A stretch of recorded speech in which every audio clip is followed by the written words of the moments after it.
Chapter 1492. Blind Date? Are you serious? Lin Feng was still in disbelief. Even Yun Hu was standing at the side, furrowed his brows. Beauty Luo chuckled. Is it that strange? I'm one of the older pro players. Plus, it's not like you guys don't know where I came from. The people in small counties are pretty much settled when they reach my age. No, does Poker Face Xiao know about your blind date? Lin Feng grabbed his hair, feeling as though it was a dream. Beauty Luo placed the drink in her hand down, seemingly nonchalant. The captain isn't responsible for the feelings of his team members. Moreover, I'm about to retire.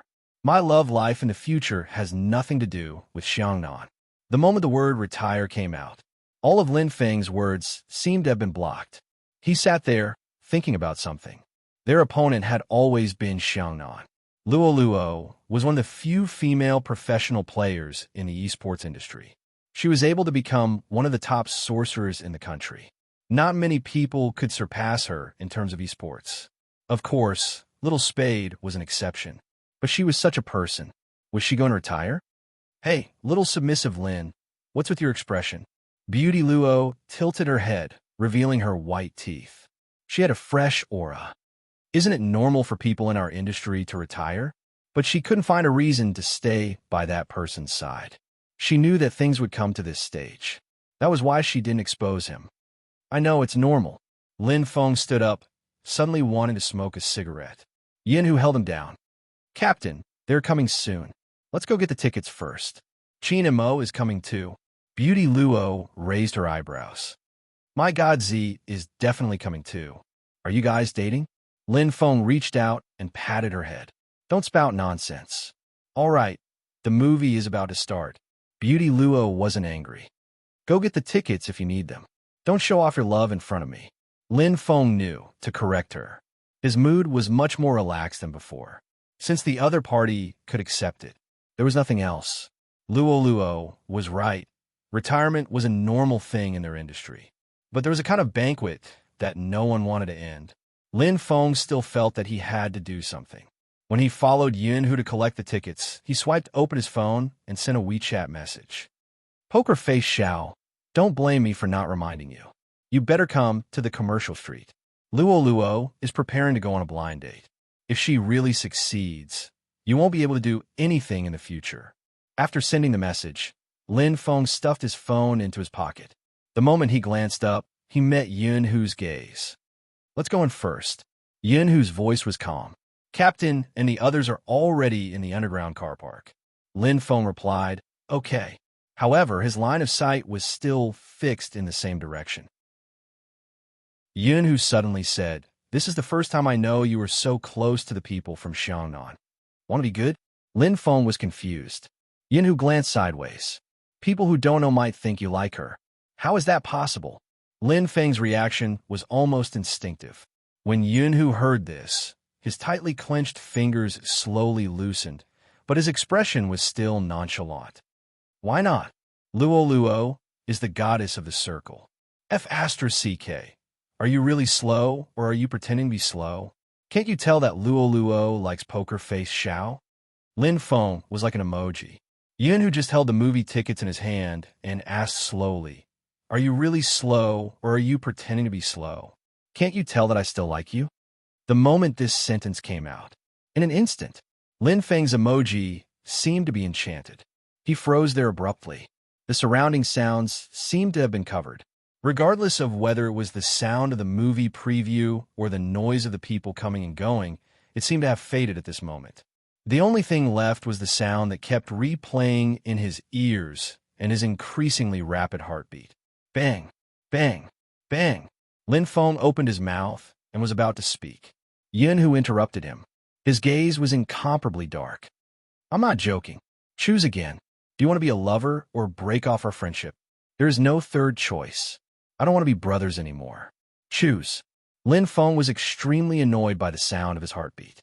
After hearing the other party's words, he was in a state of eruption. Choose what choice? F***. Yin Hu, have you forgotten that you have a boyfriend? What are you doing now? Are you having second thoughts? I always knew that your circle is messy. You don't take sleeping with others seriously. You even do it in the bathroom if you like someone. But you can't do this. You. Before he could finish his words, a jacket fell from the top of his head. It had a faint smell of tobacco and popcorn. It directly dragged him to a certain place. Lin Feng couldn't see. The only thing he could feel was that his entire body was pressed against the wall by the other party. The back of his head touched the wall. He wanted to move. A familiar breath suddenly pasted on his lips. Both of them had just drunk tea. There was still a faint taste of Longjing tea between their lips. But it was this faint taste that made Lin Feng's scalp go numb. Because he clearly knew that Yun who was kissing him. In such a place. In the crowded cinema. Even though his head was covered with a jacket. But they were so close to each other. There was a possibility of being discovered. Even if they couldn't be discovered. But Lin Feng's heart felt as though it was about to explode. It beat faster and faster. The faster it beat, the hotter it became. Yin, who seemed to have planned it from the start. He wouldn't let him off just like that. It was different from the previous times. The lack of oxygen made Lin Feng's waist weak even after he pushed him away. Not to mention the silver strands that flowed down the corner of his mouth.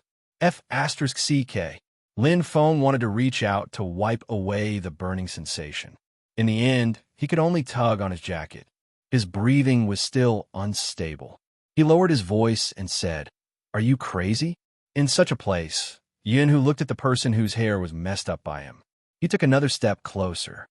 "You mean it's fine if we don't do it in such a place?" Both of them were about the same height. If they were to compare, Yin, who was still taller by 3 centimeters. Both of them were tall and slender, yet the atmosphere was so unusual. There would definitely be people stopping to watch. "You." Lin Feng's voice became softer. This was the first time he felt that Yun, who was so dangerous. In the past, Yun, who had never been like this. Chapter 1493. He realized that there were more and more people. Lin Feng wore his mask and turned to leave. But Yun, who blocked his way. "I don't have a boyfriend." Yun, whose gaze deepened. "Before you agree, I won't have any lovers, regardless of gender. I thought you already knew this." Lin Feng couldn't take it anymore. He grabbed his collar and pushed him against the wall. "You don't have a boyfriend? That boy from before, was he a fake?" "Yin Hu, let me tell you, regardless of whether you like girls or guys, you can't be a jerk." His sudden outburst stunned all the girls around him. Is Little Shou jealous now? It's obvious, but Little Shou looks handsome when he's jealous. You haven't even seen his face and you say he's handsome. His figure and aura are so good, it's impossible for his face not to look good. He looks so familiar with his mask. All right, stop talking. It's time to think about your 2D Prince Charming again. But he does look familiar.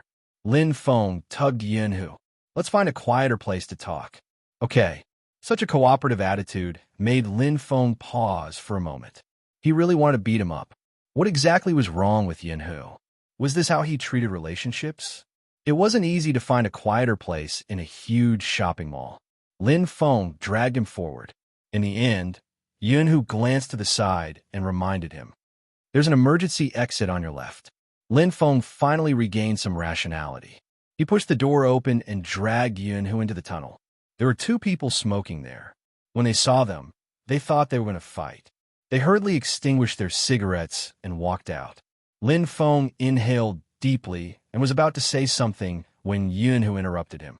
Yunhu interrupted him, his lips lifting slightly. "I'm very happy." "Happy?" Lin Feng's anger grew. "What are you smiling about? Is this something to be happy about?" Yunhu's gaze deepened. "You are jealous because of me. How is that not something to be happy about?" Lin Feng paused, his voice sinking. "I'm not. If you didn't, you wouldn't be acting like this." Yunhu allowed him to tug on his collar. "Let's talk about the boy you mentioned. He isn't my boyfriend. I hired him to act." Acting? Lin Feng felt like they weren't on the same channel at all. Yunhu took a step forward.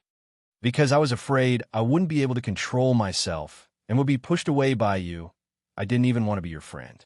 Instead, I found someone so that you wouldn't disgust me so much." Lin Feng's grip loosened by more than half. The pause on his face was very obvious. He never expected things to turn out this way. "Back then, I thought about how you would react when you saw me. Even if there was something wrong, I want to try again. But you kept wishing me happiness and even heaved a huge sigh of relief. It was as though you wouldn't be harassed by me anymore. You probably don't understand how it feels. The person you like doesn't like you and is trying his best to get you together with someone else. That's why I said I'm happy that you're finally jealous. Admit it, you like me too. Lin Feng froze. He didn't know if it was because of his actions or his words, but he didn't even know where to place his fingers. Yin, who was a little unrestrained, his fingers slid up his waist. From his perspective, as long as this person didn't reject him, everything wouldn't be a problem. Lin Feng felt as though his life had been exposed. His waist turned soft, and the back of his ears turned red. Yunhu lowered his lids and pressed against the side of his face. And that day, after you left, I let him go because other than you, I don't want to sleep with anyone else. It was the same in the past, and it will be the same in the future. Sleep, sleep your head. Who's talking about this? Lin Feng tilted his head and muttered, F***CK, F***CK. Don't touch me randomly. The smile on Yunhu's face deepened. MMH, I won't touch you randomly. Then take your hand back, jerk. Lin Feng grabbed a handful of hair and pushed him away. Don't play such boring games in the future. Find someone to pretend to be your boyfriend. Do you think you are filming a movie? MMH, Yunhu replied. He lowered his lids and moved closer. So, do you want to be with me in the future? Lin Feng paused and looked at his face. He didn't reply immediately. He was the only one in the Lin family and the Yun family. When Yunhu saw that Lin Feng didn't reply, the smile on his lips gradually faded. As time went on, it started to turn colder. You are still like this even after everything has been said. Lin Feng, when will you realize a problem? No matter how deep your love is, it will end sooner or later. With that, Yunhu turned and wanted to leave. From his face, he could see many things. Even if he liked him, he couldn't accept it. This was probably what made people feel the most helpless. Lin Feng stood there and looked at his back view. Almost instinctively, he reached out and grabbed his wrist. Yunhu stopped in his tracks, but wanted to shake his hand off. It wasn't because of anything else, but because the phone in his pocket rang. It should be the location sharing effect. Lin Feng misunderstood his intentions and thought that this fellow was going to make a decision on his own. He was a little anxious. You have to give me some time to think before making a decision. F***CK. I've been a straight man for more than 20 years, and I'm going to turn gay because of you. Can't you hesitate and do some psychological hints? Do you know how long I have had a crush on you? You. Before Lin Feng could finish his sentence, he froze. It wasn't because of anything else, but when he shouted that he was going to turn gay because of you, someone pushed the door open and came in for a smoke.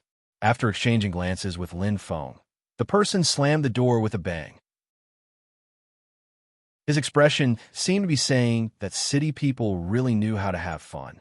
Lin Feng wanted to grab his hair again, but it wasn't over yet. Soon, a round of applause came from above him. Lin Feng turned her head and saw the young man leaning against the wall with a mischievous smile on his thin lips. Her left hand gently patted her right hand. Team Flower Lin, your coming out declaration is really out of the ordinary. Turning gay because of you? You scared all the people who wanted to smoke. It's really new. Lin Feng's eyes lit up. Lin Feng opened his mouth. F***CK. When did little Spade come? And the captain standing behind her. Why didn't he say anything? Wait a minute. The captain seemed to have turned on the team voice chat. That meant F***CK, F***CK, F***CK. His illustrious reputation. Lin Feng wanted to find a hole to hide in. Chapter 1494. Rao Rong replied, The voice is clear. I'm gay for you. Coco replied, Shouldn't the successful confession be treated to a meal? In Wu Yao replied, Youngsters these days can't be compared. Lin Chuntao replied, I'm gay for you. I'll repeat this sentence today. Feng Shang replied, Repeat, +1. His phone vibrated in his jacket pocket. Lin Feng didn't need to look to know what was going on in the chat group. F***CK. As his longtime ally, Bo Jio wasn't going to let go of such an interesting Lin Feng. You can't even turn gay. Do you need Almighty Yun to clean you up and send you to your room? Lin Feng didn't want to speak. He turned his head and started to calm down. Bo Jiu leaped down the stairs, her clothes fluttering. She reached out and patted his shoulder, her voice deep. Think about it. The difference between taking the initiative and being passive. This is the most important factor in determining your position in bed. Don't say that your ally doesn't want to help you. If you were the one who asked, you would be able to before Lin Feng could wrap his head around it. He had been instilled with such thoughts. The worst part was, he had actually listened. No, little Spade, is it appropriate for a girl like you to discuss such a topic with me? Lin Feng's voice was similarly deep. Bojiu laughed lightly. We're both adults. Do you want to be the one being attacked? Lin Feng inhaled deeply. Yes. Isn't that enough? Bojiu retracted her hand. All right. Plan carefully. Send me a message if you don't understand. Now, let's go watch a movie. Lin Feng lowered his head and took a look. In the team's discussion group, he was listed as Little Submissive Lin. He seemed to have made up his mind, glancing over at Yunhu. Yunhu didn't hear their conversation. Lin Feng's, I'm already gay for you. You have to give me some mental preparation, was enough to make him so happy he didn't need to hear anything else. If there wasn't someone beside them, he would probably have pushed him against the wall and bullied him. China Mo, who could guess what she was talking about, glanced over when she came back, brushing her hair. Does being mischievous make you happy? How can this be called mischievous? I'm helping to warm up their relationship. Otherwise, when would I be able to see little submissive Lin suffering from back pain? Bojiu spoke righteously, but the smile in her eyes betrayed her evil intentions. Little submissive Lin still didn't understand who had the stronger aura. This was something that had long been decided. Yunu didn't look like the one at the bottom, and he wouldn't be the one at the bottom. Little submissive Lin was still too naive. However, it was quite interesting to see little submissive Lin trying his best to make a comeback. The four of them returned to the crowd through the fire escape. The people behind them probably didn't see them. They bumped into Lin Feng, but didn't apologize and just walked forward. Lin Feng raised his eyebrows. Just as he was about to call him back, he saw that person pull out a chair and sit opposite Beauty Luo. From this angle, the people in the coffee shop couldn't see outside, but the four people outside could see inside. Bojiu raised a brow. What's going on? Didn't you see the Almighty's discussion group? Lin Feng glanced sideways. Luo is on a blind date. Blind date? Bojiu paused. She realized that he definitely didn't want anyone to see such an occasion. Any girl wouldn't want to face such a situation, especially a girl like Beauty Luo. She lifted her feet and was about to leave. But the conversation on the other side was still heard. The man looked very greasy. He probably came from a rich family. From the moment he sat down, the first thing he said was, the matchmaker didn't exaggerate things. Miss Luo is not bad looking at all. She's a good match for me. Luo didn't say anything. She just smiled.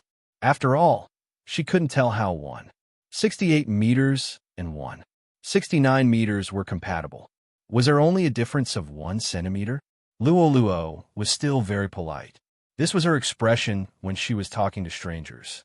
The man drank a mouthful of water. His eyes didn't move away from Luo. He sized her up. But I'm different from other men. I don't look at looks.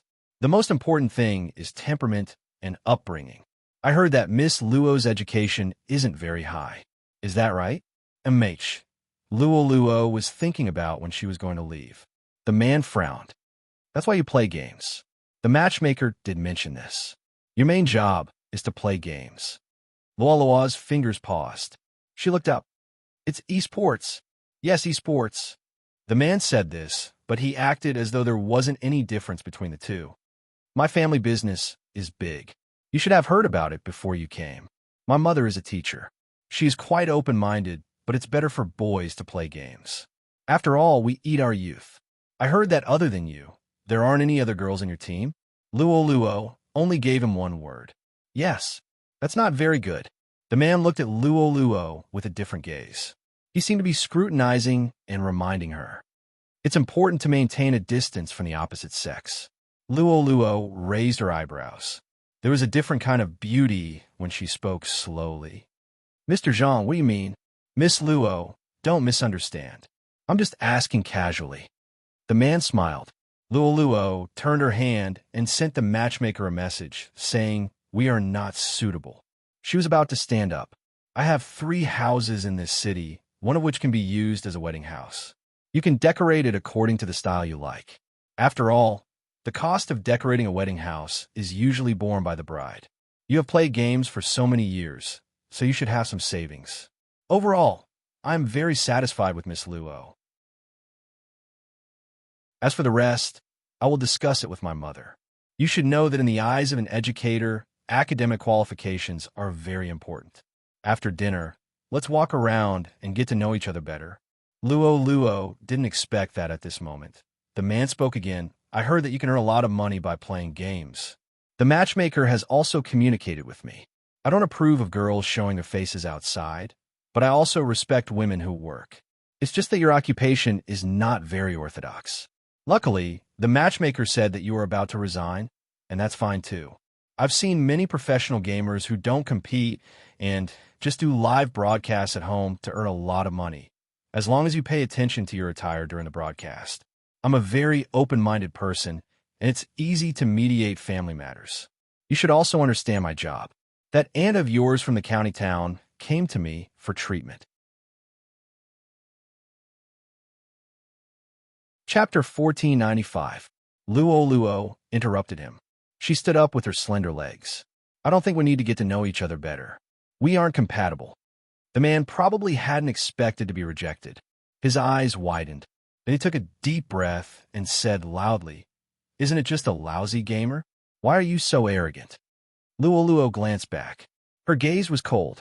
"I'll tell you one more time. I play esports. Miss Luo, you don't seem to know. I've heard about you. You're a girl with no background. You were able to become a professional gamer because you did things that others weren't willing to do. You're good now, but who knows where your money came from? You imitated other people's moves, hugged the thighs of professional gamers, and used your beauty to enter the eyes of the higher-ups. Don't keep saying that you play esports. No matter how nice you sound, you're just a peripheral gamer who plays games that are slightly more advanced." "That's right," Luo said. Because Luo was beautiful, many people had been looking at her when she had first entered the shop. Moreover, the two of them looked like they were on a blind date. Everyone was curious. Hence, the moment the man spoke, almost all the gazes in the cafe focused on Luo. There were some who liked to play games too. Previously, because of the direction Luo was sitting in, they could only see her back view. Now, they could even see her face. Their eyes were filled with curiosity. She must be Goddess Luo. So, the things online are true. What did I say? Which girl doesn't fake her moves when she plays games? This isn't anything new. She imitated others and then started to accompany the higher-ups. She just did a good job in public relations. No one found out. When the sound of whispering could be heard, Luo's entire face turned pale. There were some things that didn't seem to matter no matter what you said. People would only believe what they were willing to believe. Until now, Luo still couldn't forget the first time she had entered a professional team. A reputable person in the circle, who was known to be the most willing to help newcomers, had sat at the table and told her that if she was willing, she could get as much money and connections as she wanted. With Luo's temper, she would definitely not agree. After apologizing, she stood up, but in the end, he was still a member of the team.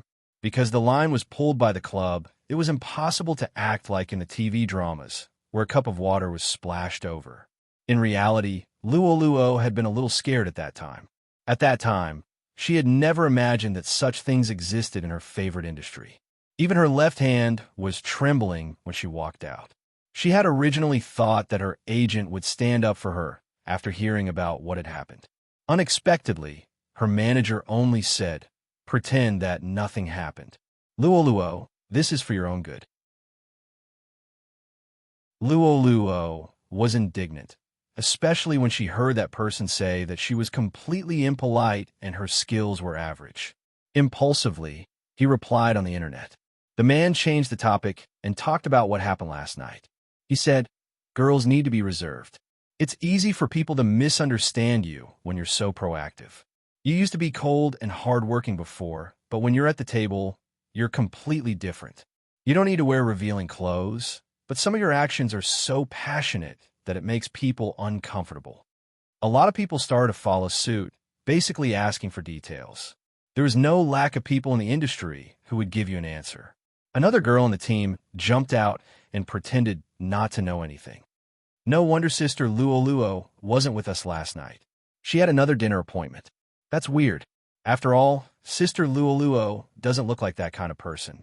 As expected of the old saying, you can't judge a book by its cover. Luo couldn't remember how many people had guessed her at the start. It was just that in every match, he would always receive strange looks from the audience. The kind of gaze when it landed on her body. She would always want to open her mouth and say something. But at the same time, she realized that no matter what she said, no one would listen to her. Because they would ask her why she didn't say anything back then. They would even say that if she wasn't willing, she shouldn't go.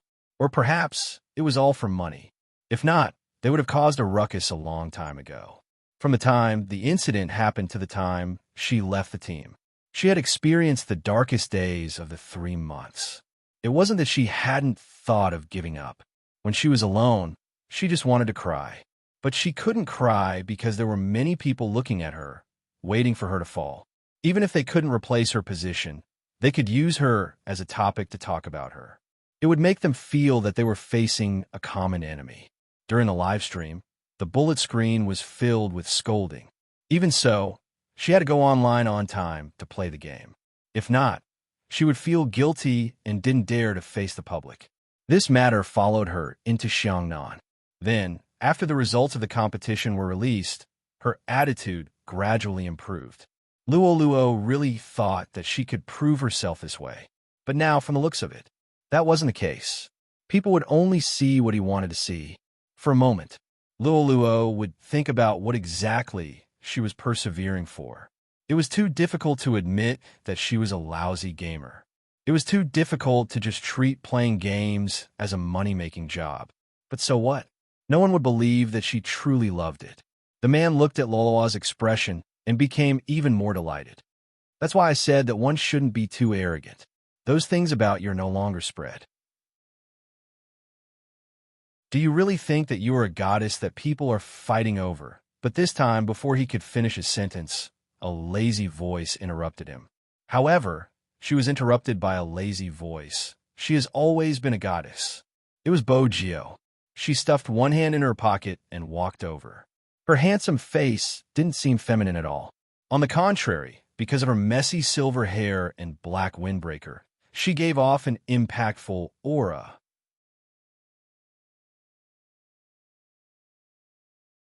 Chapter 1496. The man's face was filled with emotions. After all, he was used to being flattered. He had never encountered such a situation before. He could even hear the discussions around him. They seemed to be pointing at him. The man flew into a rage. Miss Luo, you are really interesting. Since you already have a man, why did you come out for a blind date? Bojio's eyes narrowed. She tugged the man's collar and smiled devilishly. Mr. Zhang's eyesight isn't good. Which eye of yours saw that I'm a man? But it is true. As a man, you aren't even as tall as a lady. It isn't strange for you to have such thoughts. Men hated it the most when people made an issue of their height. Right now, he wanted to tear them apart. Hearing the laughter around him, his voice deepened. These days are really sick. There are so many people who are neither male nor female. Come to think of it, for someone like Miss Luo, only someone like you is fit to be with someone like you. When Luo heard this, the look in her eyes changed. She took a step forward. But her wrist was suddenly pulled back. Her back was pressed into an embrace that smelled like research water. That smell was very familiar. Every time she encountered a weakness during training, he would hold her mouse and demonstrate a more accurate way to play. He would hold her mouse behind her back and demonstrate a more accurate way to play. Even though they were often together, they had never been so close to each other. Luo couldn't help but look at his slender fingers. Even though they were often together, they had never been so close to each other. When she lowered her head, her long hair landed on his wrist. Luo froze. Why was he here? How much did he hear? Luo didn't want him to see her weakness. regardless of which aspect it was. Is this what you meant by something? Xiao Jing was wearing a white coat. He must have come out of the research institute just now. When he turned his head, his side profile was handsome and cold. Luo felt the distance between his thin lips and hers. She paused for a moment. I thought it would be settled quickly. Xiao Jing looked at her with a deep gaze. He didn't say anything. He didn't let go of her wrist either. Instead, his gaze landed on the man in front of him. The man was arrogant at the start, but when he saw Xiao Jing's face clearly, he froze. It was not because of anything else, but because they were all in the medical profession. However, this was the difference. They all wanted to listen to each other's lessons. He became a professor at a young age. It was basically impossible for it to exist in the country. But there was such a person. He did medical research. But what was more impressive was that his ability to perform organ surgery had already reached the international level. The man didn't expect that a gamer would know such a person. It could be seen that he didn't pay attention to esports at all. Otherwise, he wouldn't have been oblivious until now. The person he wanted to curry favor with in real life was the captain of the Xiangnan team. Dr. Xiao. The man laughed dryly, trying to salvage something. It's a misunderstanding. It's all a misunderstanding.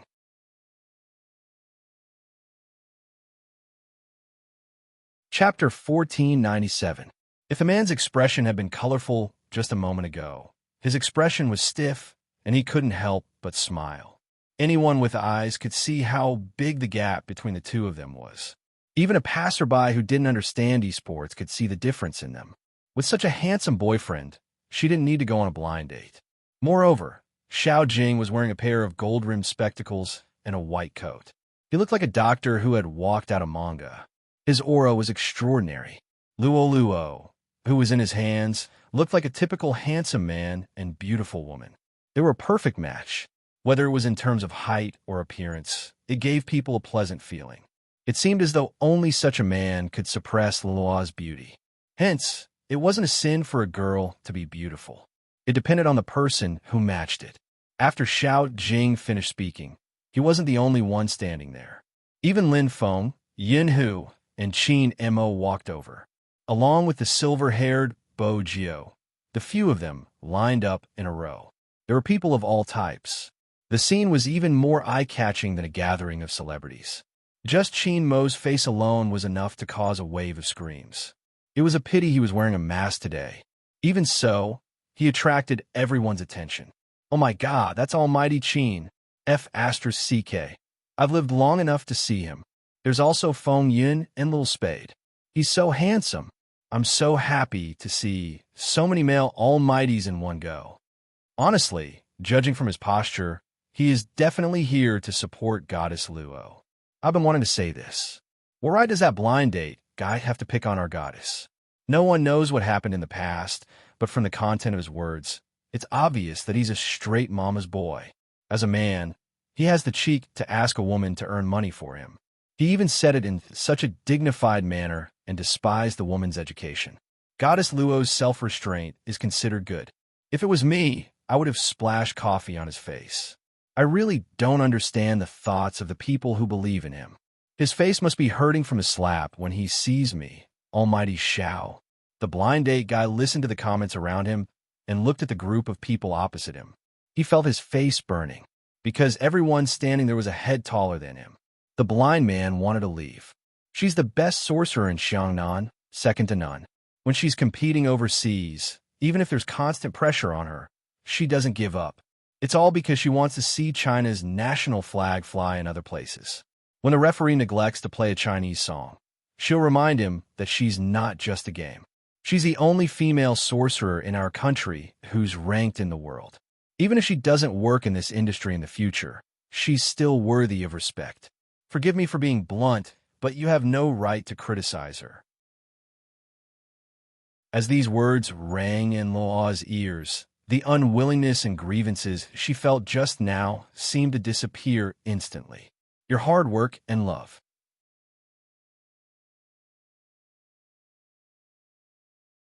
Chapter 1498. Now that things had escalated to such a stage, the blind date guy didn't have the face to stay there anymore. His back view looked as though he was escaping. Lin Feng tilted his head and said to Yunhu, "Have you ever heard Xiao Jing say so many words in the past?" "No." Yunhu noticed that he was leaning over. He held onto the popcorn and moved closer to Lin Feng. Lin Feng himself didn't notice anything wrong. He muttered to himself, "We've fought so many matches, but I haven't heard him say many words. Today, this guy probably said a year's worth of words in one go. He must be anxious." Boju lifted her lips and joined in the gossip. How did he know that Luo Luo was here? Lin Feng straightened his back and revealed his canine teeth. "Of course, I had the foresight to inform him." "Well done." Boju sounded lazy. "I didn't expect Senior Lin to be so smart." Lin Feng. This didn't sound like a compliment. Today's day was also very different from the rest. From the two at the start, there were 4 of them, and now there were 6 of them. They stood there majestically. All of their looks were on point. It was indeed eye-catching. "Hey, will we be recognized?" Lin Feng asked again. Boju glanced over. "Senior, you're really slow." F***CK, what should we do? Lin Feng didn't want to be chased. Besides, he wasn't in a good state today. Boju straightened. "There won't be anyone staring at you if you check in." At the start, Lin Feng felt that it was a good idea. He felt the same when he sat down. But after 30 seconds had passed, Feng Zhengji's expression changed. Only then did he realize that something was wrong. The people sitting in this row were all couples. Only he and Yun who were males. Lin Feng could feel the 2 girls in front of him turning back to look at them. He was too naive. How could he believe Little Spade's words? No one was staring at him. To make himself look less awkward, Lin Feng reached over to grab a handful of popcorn and stuffed it into his mouth. Unexpectedly, he grabbed Yunhu's hand. As if he had been electrocuted, Lin Feng's back suddenly stiffened. He explained, I just want to eat some popcorn." "I know," Yunhu said, but he didn't let go of his hand. Instead, he interlocked their fingers and hung by the side of the seat. The cinema was already very dark, so no one would have seen this scene. However, Lin Feng felt that the temperature between his fingers was extremely high. It was so high that he couldn't help but tilt his head. His heart was beating so fast that it felt like it was about to jump out. He did not know if it was because he was worried about being seen by others, or simply because he was holding his hand. In fact, none of the 6 people who came were watching the movie carefully. Chinamo placed his hand behind her back, caressing her hair casually. Suddenly, he seemed to have thought of something. He turned and said in a low voice, "The next time we watch a movie, we'll do it together." MMH? Boju raised her eyebrows in confusion.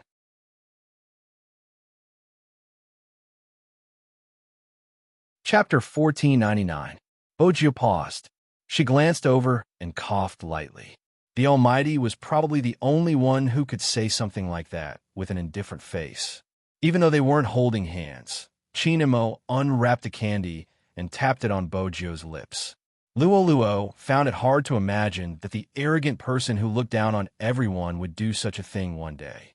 There was not the slightest hint of incongruity. Even when the 2 of them were together, they looked like a good match.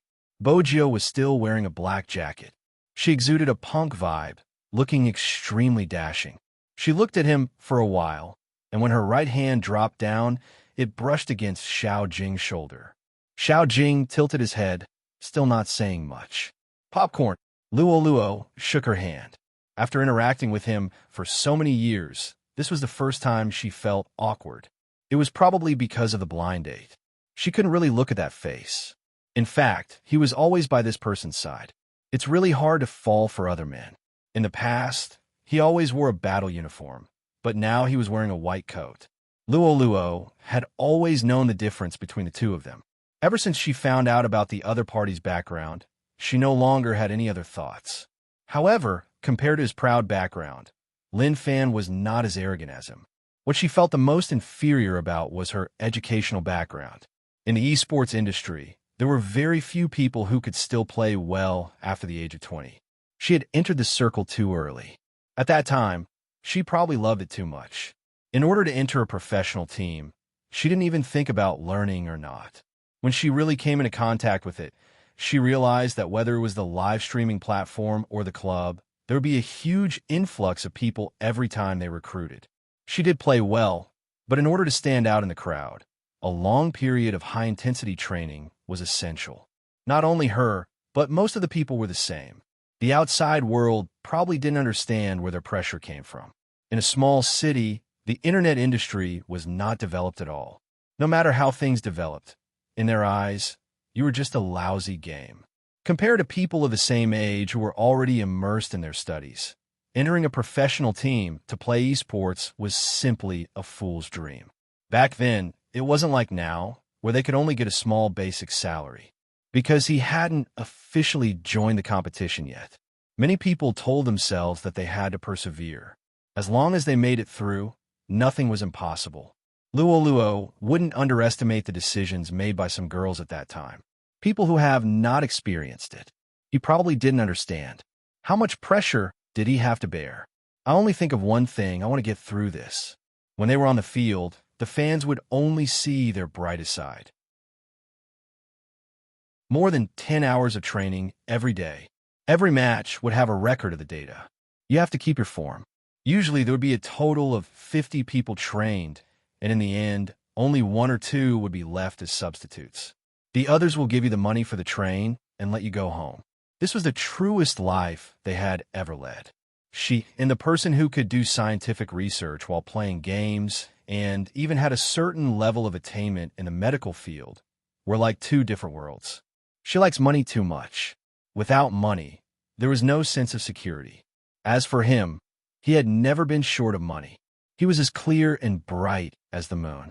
It wasn't that he hadn't thought of confessing. He remembered when Xiangnan won the championship in the first national competition.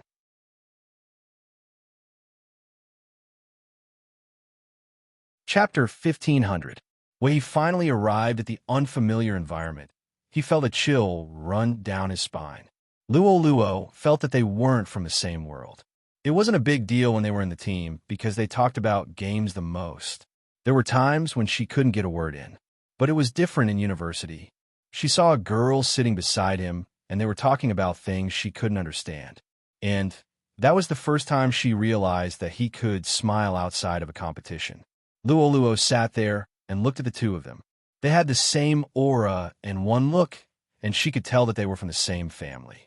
The girl exuded a gentle aura from head to toe. She was dressed elegantly and had a strong scholarly aura. She was completely different from her. Luo never felt inferior, but at that moment, she experienced the difference between them.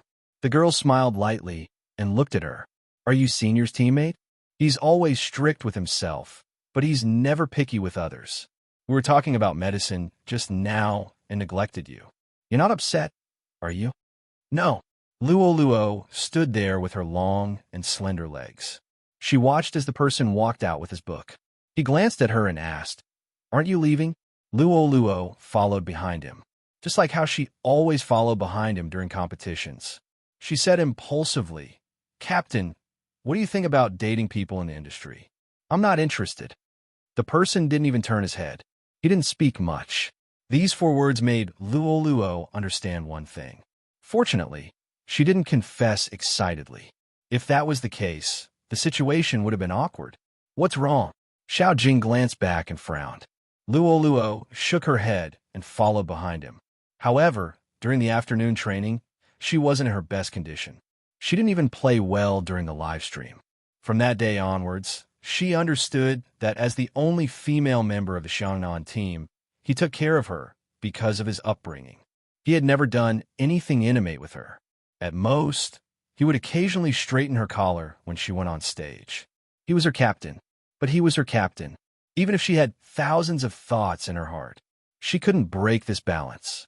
She was about to retire, so she couldn't do anything stupid. This way, they would have the chance to meet in the future and it wouldn't be awkward. Luo lowered her gaze and took a sip of the drink in her hand. On their left sat Foam, and Yin, while on their right sat Bojio and Chinamo.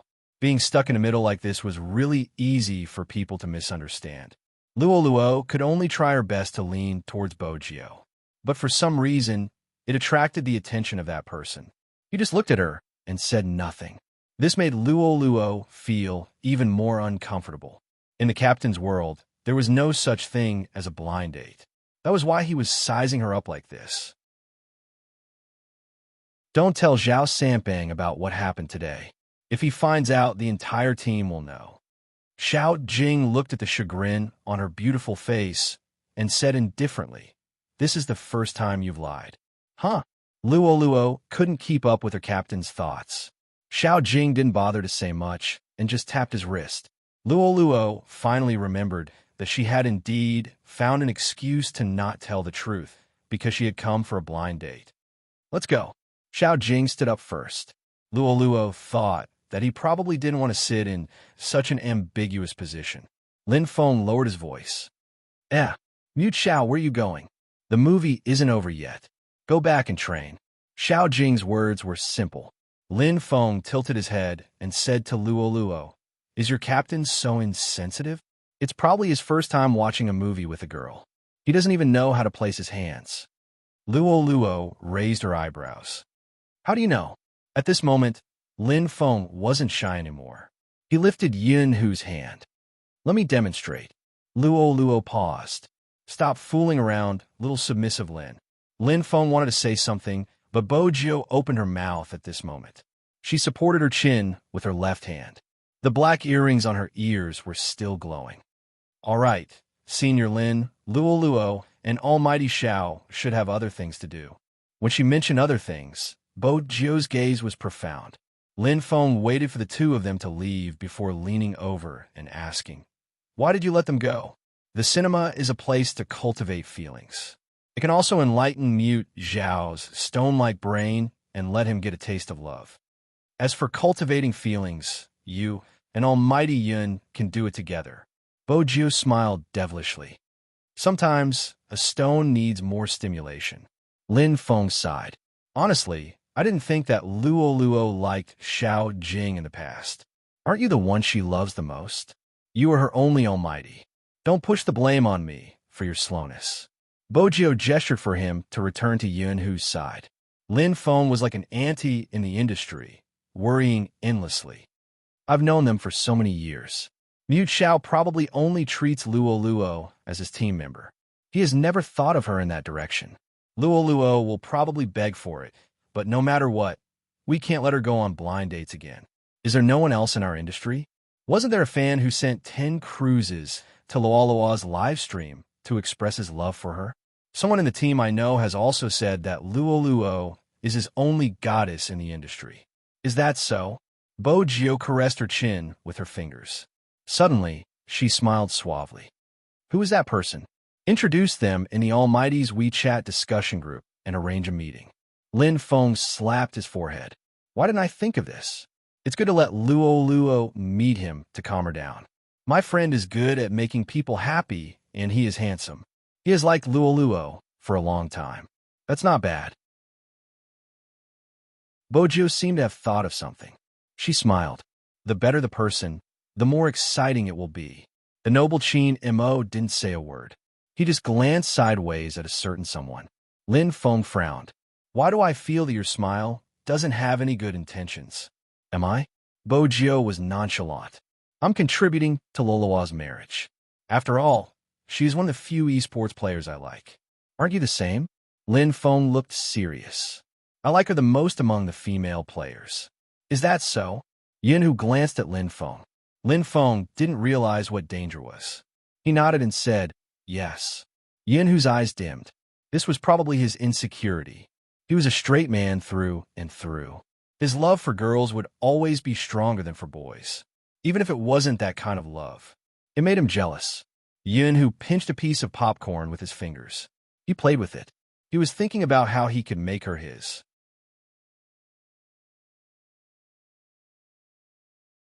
Chapter 1501. The movie was still going on. After chatting for a while, Lin Feng was finally able to watch the content, just as he decided to enjoy it and relax. Yunhu's voice rang in his ears again. "Do you like him that much?" This time, when he spoke, he was slightly closer to him. It seemed like he was taking the drink beside him, but in reality, he was asking him. Lin Feng wanted to nod instinctively, but he heard him say, "You better think about it before you answer, boyfriend." Man, boyfriend or something. Just these 3 words made Lin Feng's heart skip a beat. He tilted his head, his gaze landing on that person's handsome face. He wasn't so naive that he couldn't read his expression. After coughing lightly, he corrected himself. It's not like it's pure admiration for the opponent, just like how I admire Zhao Sampang. Look at how fat he is, I admire him. After hearing this explanation, Yinhu felt slightly better. After putting down the drink, he didn't retract his hand. Instead, he held onto Lin Feng's hand like before. Hence, the straight Lin Xiaofeng tugged at his collar unnaturally from the start to the end. He still wasn't used to it. Other than the awkwardness, his heart kept beating wildly like an ADHD child. Yinhu could tell that he knew that there were some things he needed to slowly get used to. He was well aware of how straightforward Lin Feng was. In the past, there had been people who had thoughts about him. They would always be kicked away by him with brute force. F***, look carefully, I'm a man. Isn't it disgusting? It was normal for a straight man to hate a gay man. It wasn't like what people said about straight man cancer. After all, no one was willing to be targeted by someone they couldn't accept. Hence, it was enough for Yunhu to reach this step. As for the rest, he would take it step by step. He wasn't someone to be trifled with. He had to have a platonic relationship. He wanted to have him. He had wanted it since puberty. Until now, Lin Feng didn't notice Yunhu's gaze. In order to divert his attention, he focused on the Almighty's WeChat discussion group. He was emphasizing that he was the one with the aura. World's most handsome fatty. Your aura isn't even worth mentioning in front of Yunhu. Lin Feng, how about this? If you really feel pain, come to me and cry in my arms. I've already gotten over love. This world looks at one's face, not one's gender. I'm already so handsome, there's really no challenge. Unless someone takes a liking to my talent, that would be the true love of my life. Bojo saw the opportunity and said, it will be difficult for you to find your true love. World's most handsome fatty. Little Spade, stay away from Chinamo in the future. What have you learned? It was just a normal conversation. Suddenly, someone said, by the way, someone said that Luo went on a blind date. Luo went to have a date with him. Bojo's voice was calm. What does it matter if it's real or fake? Luo has been single for so many years. Isn't it normal for them to meet each other for a meal? The man continued. So it's true. It seems like Loloa's dark history was dug out. Bojo narrowed her eyes, the edges of her lips turning cold. 2 messages popped up in the group chat. The person had been kicked out of the group. Other than Chin Mo, who was sitting beside her, there was another person.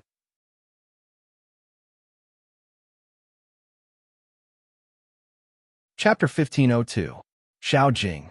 When Bojo saw this name, she raised her eyebrows and a playful look appeared in her eyes. Then, she nudged Lin Feng. Senior. Lin Feng glanced over. What? Hurry up and ask your friend to meet Luo. I feel that something interesting is going to happen. Lin Feng didn't understand why Little Spade was suddenly so interested in introducing people. But there was something he had to say in the group chat. Good kick. Spade Z. Good Kick +1. This discussion group was established a long time ago. Most of the people in it were there when the concept of professional teams came out. Then, this discussion group was passed to Qin Mo and Xiao Jing. The common idea was that they could gossip, but they didn't want those with messy thoughts, no matter what their profession was. Once they started to talk about other people's privacy, they might even talk about their appearance, education, and experience. Those who really played games weren't such people. The existence of a discussion group was for them to relax. Secondly, it was for them to exchange their thoughts and tease each other, even if they weren't in the same team, because they had the same profession. Hence, they respected each other. They also understood that it wasn't easy along the way. This was the original intention of establishing the discussion group. But it was obvious that some people had started to misinterpret it. They even posted the news of him being kicked on the forum. This way, Luo would have a dark history. Some people said that he was too dictatorial. He didn't even allow people to talk about what he did. Almighty Xiao was so protective of a certain someone. Some people said that Luo would forever be their goddess. However, no matter what they said, Luo would always be their goddess. However, this scene would eventually become lonely. Because on that day, After Luoluo returned home, she didn't know why. She was supposed to live stream the next day. But after the movie ended, she played a round of games. She played a solo game with every sorcerer. This time when she played, people noticed the order of the heroes she used. The first sorcerer was the character she used on the first day she joined Xiangnan. The second sorcerer was the character she used when Xiangnan entered the National League. The third sorcerer was the character she used with Zhao, Sampang, and Captain Xiao to kill Qin and Mo. The fourth mage was the character she had used when they won the first national championship. Someone once said that in that year, people had truly witnessed Goddess Luo's mage. She had strong control and damage output, and she had unleashed the strongest stream of consciousness. From then on, no one said that girls couldn't play professionally anymore. In each of the 4 games, she would talk about how to put on equipment, line up, how to steal money, and how to support the jungle. She didn't seem to have changed. After so many years, she still had the aura of a queen. When she smiled, she was very beautiful. Do you understand? A string of comments appeared on the screen. I'm still memorizing. Goddess Luo, wait a little longer. Many people had mentioned this before. You guys always said that our Goddess Luo relied on her face. All right, that's right. She was indeed beautiful. Even if she admitted that she was beautiful, there would still be people who would release her ugly photos. Or perhaps it was just playing esports. Was everyone relying on their looks now? What kind of custom was this?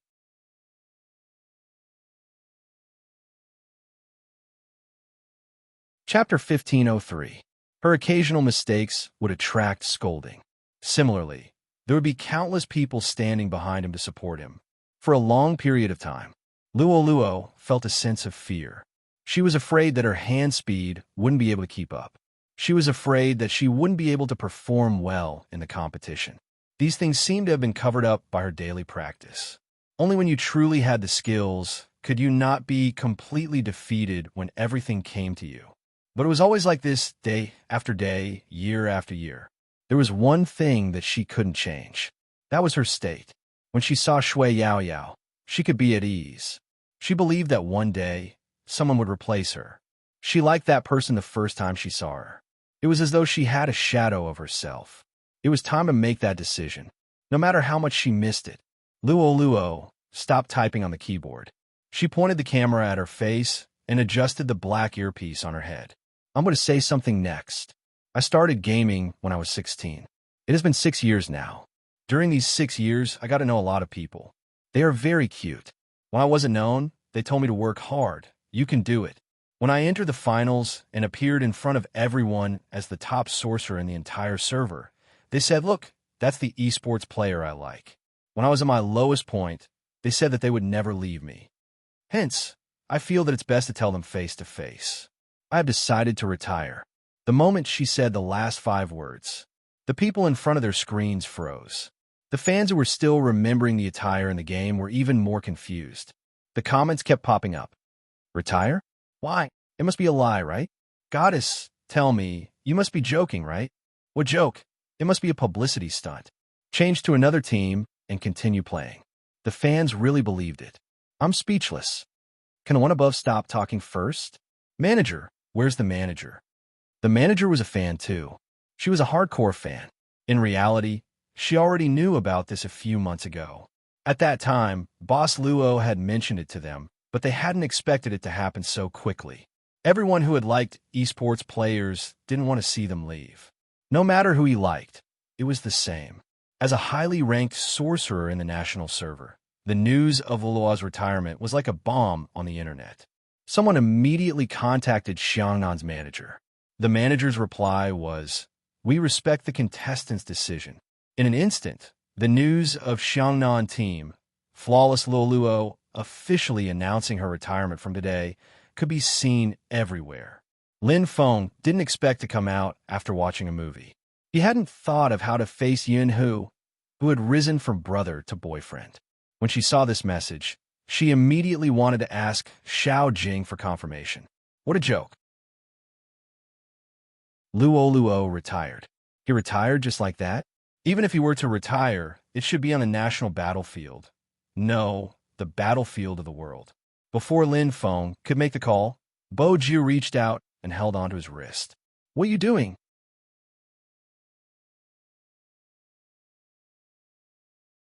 Chapter 1504. It shouldn't have much to do with what Xiao Jing said. Boju swiped the screen twice. She lowered her eyes, revealing her long lashes. Her side profile didn't have the usual devilish vibe. Instead, a cold aura swept past her chin. Luoluo probably wanted to retire a long time ago. During the National League, she probably wanted to announce it, but Xiangnan lost. It wasn't a suitable time to do so. After all, the loser would be exposed to a lot of negative comments. Hence, she didn't say back then. She kept it until now because she didn't want Xiangnan to suffer even more. She probably didn't want people to say that Xiangnan couldn't make it anymore. That's why she chose to say it today. It wasn't too early or too late. It was the perfect time. Lin Feng grabbed his hair when he heard Bo Jio's words. He became much quieter. It was because he knew very well that all of them would retire sooner or later.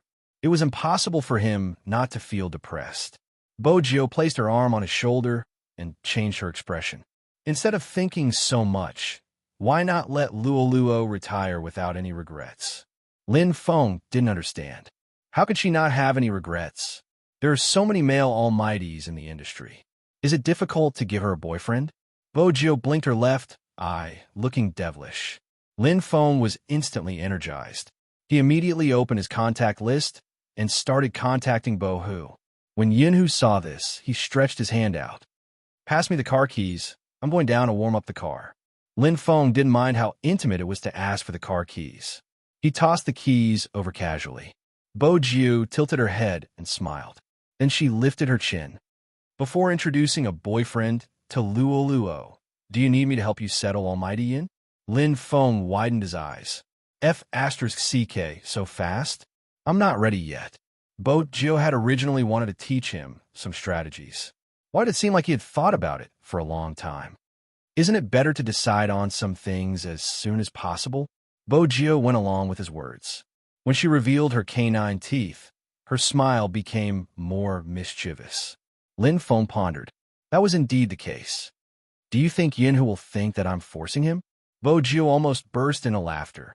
Is it considered forcing someone I like? Almighty Yin would probably be more than happy to oblige. Lin Feng took a deep breath as if he had made an important decision. I understand. Bo Jiu arched a brow. I haven't said anything, and you already know. We just have to prepare the items. Lin Feng scoffed, looking extremely confident. Yinhu can't beat me. Bo Jiu curved her thin lips. I wish you success. Wait for my good news. Lin Feng wanted to bump fists with her. It was Qin Mo who blocked her way. Qin Mo glanced at Lin. Jio, Qin, Jio, with Bo Hu. With his words. He, with B, with.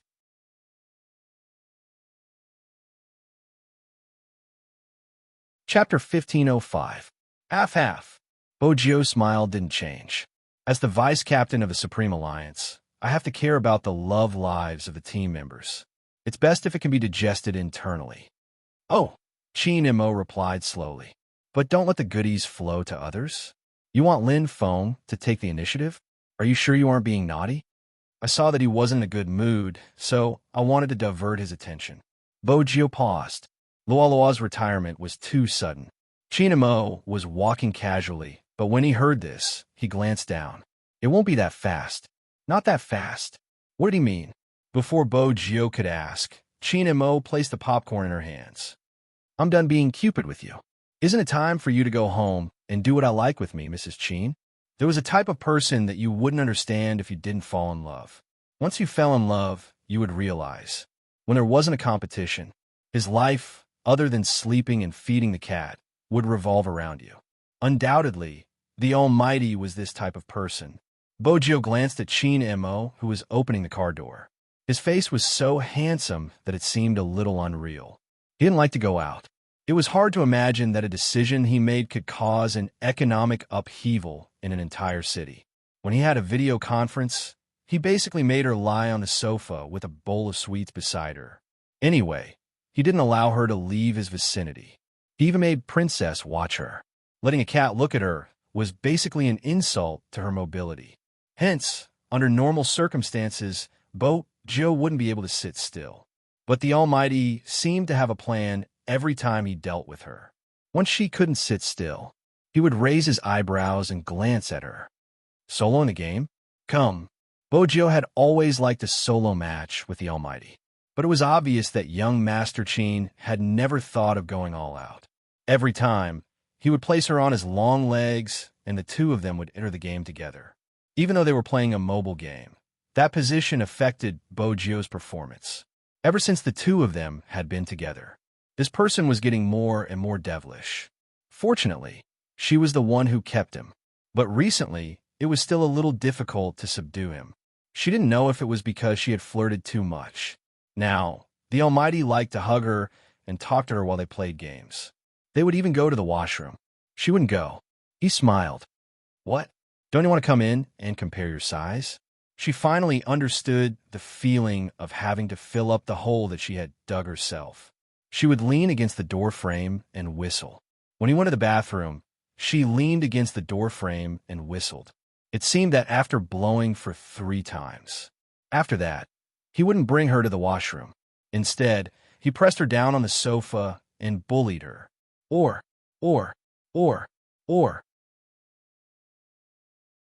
maybe it was spring, and someone was about to go to college. Qin and Mo always felt his throat burning, even now. He tugged his collar open and turned the steering wheel. When he glanced sideways at a certain someone eating popcorn, his eyes darkened. Bo Lin. Qin and Lin. Bo Lin she didn't. Lin mo Lin she. Luo emote. Mo bo Qin Lin Qin su fong. 4 Bo.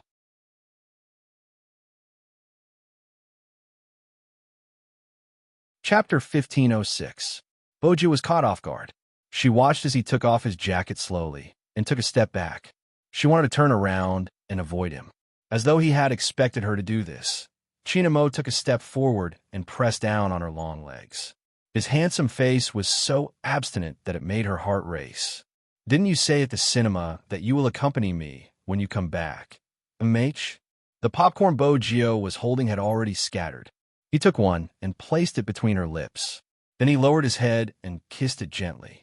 His breath was so fresh that she could smell the faint scent of mint. He was using the honey trap again. That was Bojo's only thought. She couldn't reject him. But every time she was bullied by Qin and Mo, Bojo seemed to be pulled out of the water. Even though Qin and Mo never went through with it, it was the same. Her long bangs fell down and covered her eyes. Bojo was still recovering when she heard him say, I'm going to cut my hair. Bojo didn't mind. She took his arm and used it as a pillow. His handsome and mischievous face seemed obedient. You don't want to cut it? Qin and Mo played with her hair, his gaze lowered. Bojo closed her eyes. I'm too lazy to go out. Being a homebody was really contagious. Qin and Mo said, get Madame Zhang to prepare it tomorrow. I'll cut it for you. You know how? Bojo opened her eyes lazily. Qin and Mo caressed her head, his voice calm. I'm experienced. Bojo was curious. Who did you cut it for? Princess. Qin and Mo remained expressionless. Bojo opened her eyes immediately. Brother Mo, are you serious? What do you think? Qin and Mo asked. He was serious. Bojo tried. I need a handsome hairstyle. It can't be ruined. Why do you need to be handsome when you have a boyfriend? Qin Mo's voice was slow. I can't keep the gifts from the fans in the club. Bojo, what if a jealous boyfriend wants to ruin my hairstyle? I'm waiting online. It's urgent. The next day, Qin and Mo didn't really ruin her hairstyle, but he did cut it at home. The hairdresser was at the side guiding her. The way Qin and Mo held the scissors and wore a white coat made him look even more seductive. After the haircut, Bojo looked much more refreshed. There weren't any stray hairs on her forehead, and she looked like the school hunk. She was so handsome that the hairdresser couldn't help but sigh. Qin and Mo brushed the stray hairs off his hands, changing out of his white coat and donning Supreme Alliance's uniform. His gaze was deep. So what if he was handsome? Other than him, no one else could have it. With this kind of situation, they would definitely be together in university. After the movie started, many people were asking who the Chinese teenager who acted as the hacker was. For a moment, the screen was flooded with topics. But soon, for some unknown reason, After just one night, these discussions suddenly disappeared.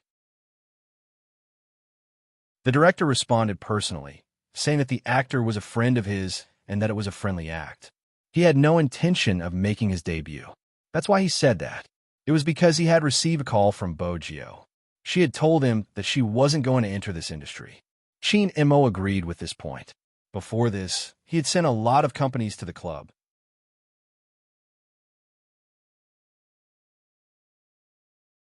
Chapter 1507. The group of entertainment companies didn't dare to come again after hearing Shin Mo's words. The Shin group could easily kill them with a single move. Be it money or resources, they were the best in the entire industry. And fiancé cough, cough, cough, cough. It was easy to imagine the scene of the bosses of the entertainment companies choking. At that time, Shin Mo's assistant had been smiling from the side, thinking that flaunting his wealth wasn't the main point of his young master's words. The main point was to be proposed to. Boss Shin wanted the entire business circle to know that he was taken. Boss Lee, who had been asked by Shin Mo for advice on how to raise his brother, didn't receive any follow-up questions. There were also people who didn't change their minds and wanted to interact with Bo-gyo alone. In the end, they realized that they had been too naive. Some people weren't people the media could follow even if they wanted to. The courtyard wasn't a place anyone could enter as they pleased. On the other hand, the retired big shots would often see Shin Mo bringing his little friend out for walks. Occasionally, he would ask the child to help carry the flowers and ask, "Have you done your homework?" As someone who was used to being left alone, Bo-gyo would stiffen every time she was asked such a question. "We can talk about something else." After reaching school, Bo-gyo didn't sleep. Instead, she took a book and started revising. She couldn't be at a loss for words every time she returned home when the Almighty asked her what she had learned today. The blonde from second high came looking for someone.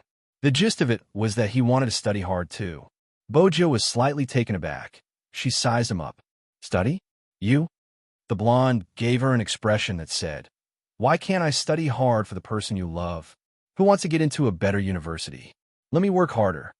Bo-gyo replied, "Who is that?" "You know." The blonde suddenly felt embarrassed. Bo-gyo tapped her fingers. "You want me to tutor you? Isn't it obvious?" The blonde swept a glance behind him. "I wanted them to tutor me." Bo-gyo followed his gaze and saw a few street bullies scratching their ears and cheeks. They didn't even understand middle school English. "You probably didn't improve. You're telling me all the wrong answers," the blonde said angrily. "Bo-gyo, are you tutoring me or asking for answers?" "Expert, you have to save me."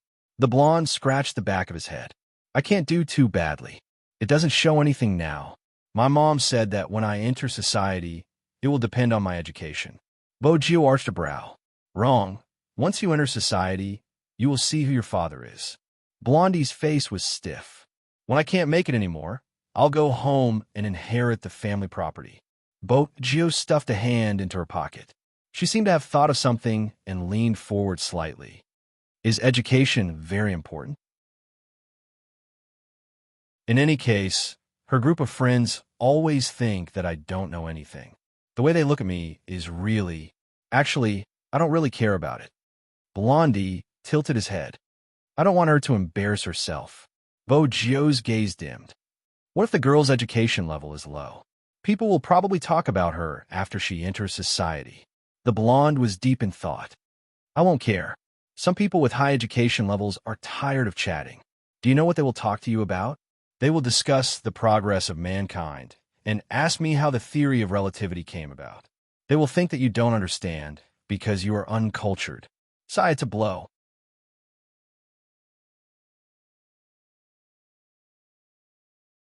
Chapter 1508. F***CK, my goddess just has to talk to me about games. The blonde glared. "Do we need to talk about anything else?" Bo-gyo replied slowly. "Is it appropriate for someone with a girlfriend to call another girl a goddess? My girlfriend is a Luo fan.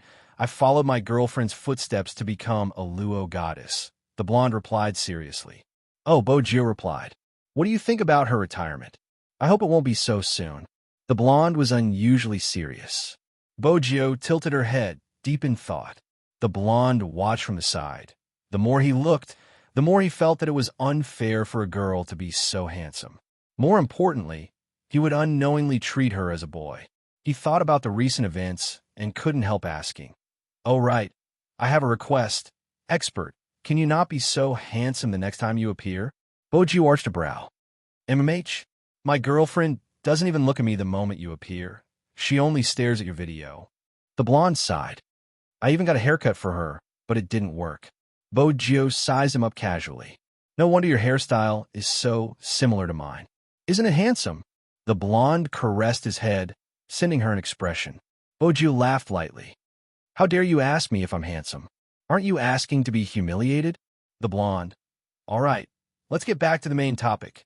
Bojo played with the lighter in her hands. "Don't look for me for revision. I'll give you a suggestion. Look for your girlfriend. You can revise while deepening your relationship." The blonde's eyes lit up. "Expert, how did you think of such a good idea? Why else do you think I look for my almighty to revise?" Boju laughed. "If you don't even have such a method to woo a beauty, how am I supposed to woo her?" The blonde choked. "Expert, does young Master Chin know that you call young Master Chin beauty? Why are you so concerned about the details?" Bojo flipped the lighter, looking nonchalant. The blonde could tell that she wanted to smoke, so he took one and passed it over. Bojo swept him a glance, biting on a lollipop. "I'm not smoking." "Master, are you kidding me? It's fine if you don't skip classes, but you don't even smoke anymore." The blonde was shocked. Bojo replied, "You have to be prepared to be clean when you get married. Quitting smoking isn't a big deal." "Blondie, young Master Chin probably doesn't know that you treat him as your wife." However, it was also the right choice to look for an expert. After all, he really didn't think that there was a way to improve their relationship while revising. This way, he could ask that person to come to his house. The more the blonde thought about it, the redder his face became. Don't look at how pure he was. After thinking about it for a while, even his ears turned red. When the people from Second High saw him, they were a little confused. "Boss, what's wrong with you?" "What do you mean?" "Go back and study," the blonde ordered. The few of them began to enter a state of selflessness again. They were the leaders of number 2 middle school, and now they were holding an English book every day. Seriously, he couldn't even fight when he went out to fight. What could he say? The power of love was truly great. On the other hand, everyone from number 1 middle school covered their mouths when they saw Bojo. Too cool.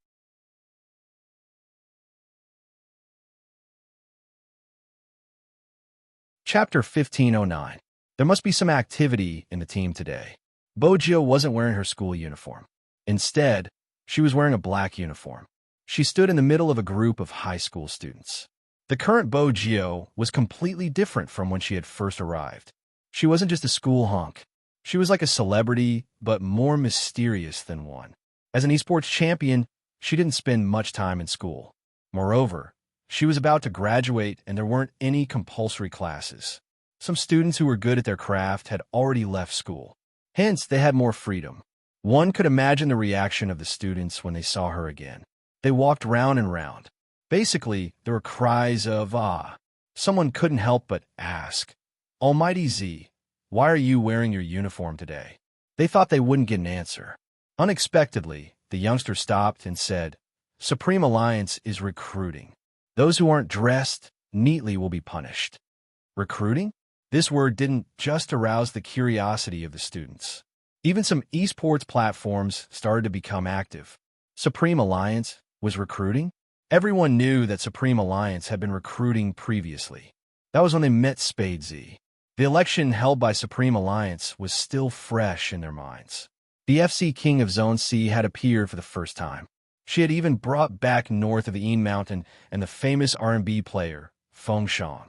This time, they didn't know if Supreme Alliance would be able to achieve the same result. They could imagine that it had been a year since they saw Spade Z. A year. Time passed so quickly. No wonder Goddess Luo wanted to retire. The news from the past 2 days made the esports players feel uneasy. Goddess Luo had started to retire. What about Sampang, Almighty Xiao, Almighty Qin? They had entered the professional team at the same time. Even now, the video from that year was still on the internet. The three of them were beautiful in terms of positioning and awareness. No matter who they surrounded, they would be able to trap. But the person they had met back then was Qin Mo.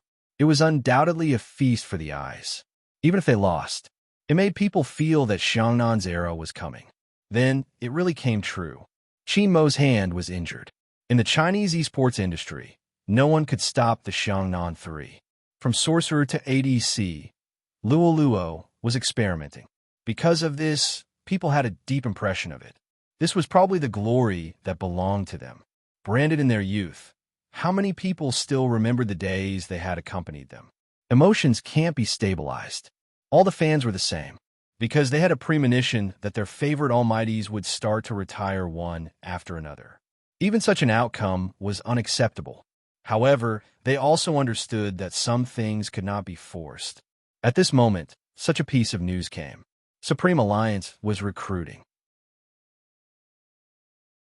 The most interesting thing was that Almighty Qin wasn't the examiner this time. It was Spadesy. A media reporter asked, "Almighty Qin, why aren't you the chief examiner this time? I've made other preparations." Being asked like this, the fans thought about the issue of retirement again, and the uneasiness in their hearts just started to rise. In the video, Qin Mo tilted his handsome face and replied casually, "No, I'm accompanying Madam to be the assistant examiner. Is there anything wrong with that?" The media.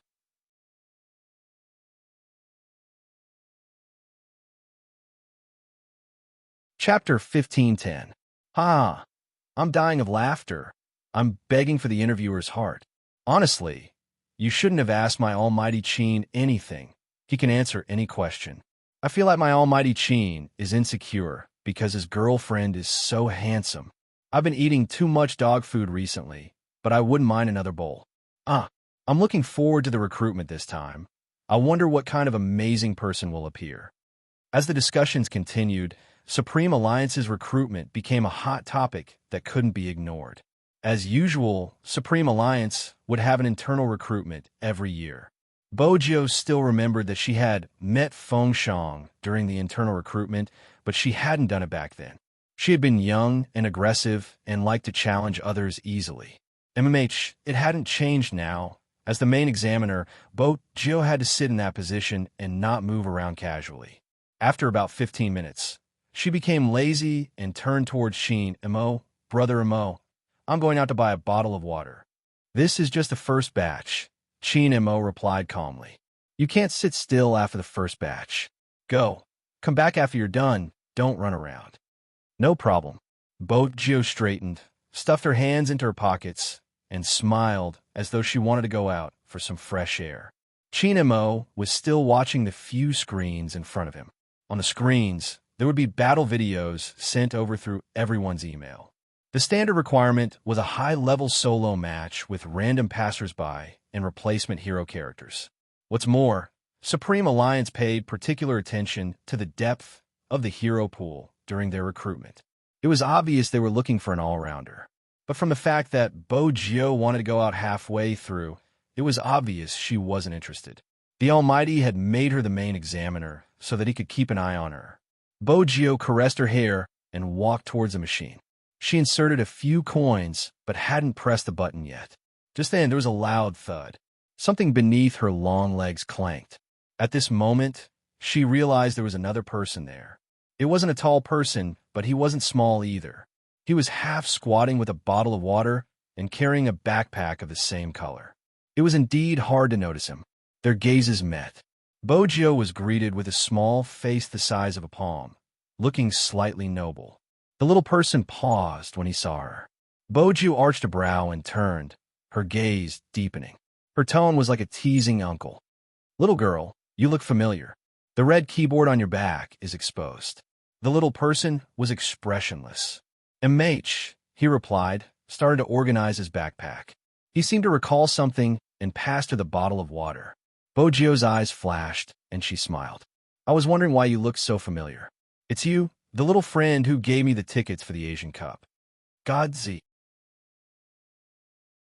The little person's voice was cold, but his ears were red. Bojo watched with interest. She took the mineral water and thanked him before starting to study the child. "Isn't it tiring to carry a keyboard around?" The little person took another bottle of mineral water and replied, I'm used to it. She, bo bo bo, bo she bo he raising he raised.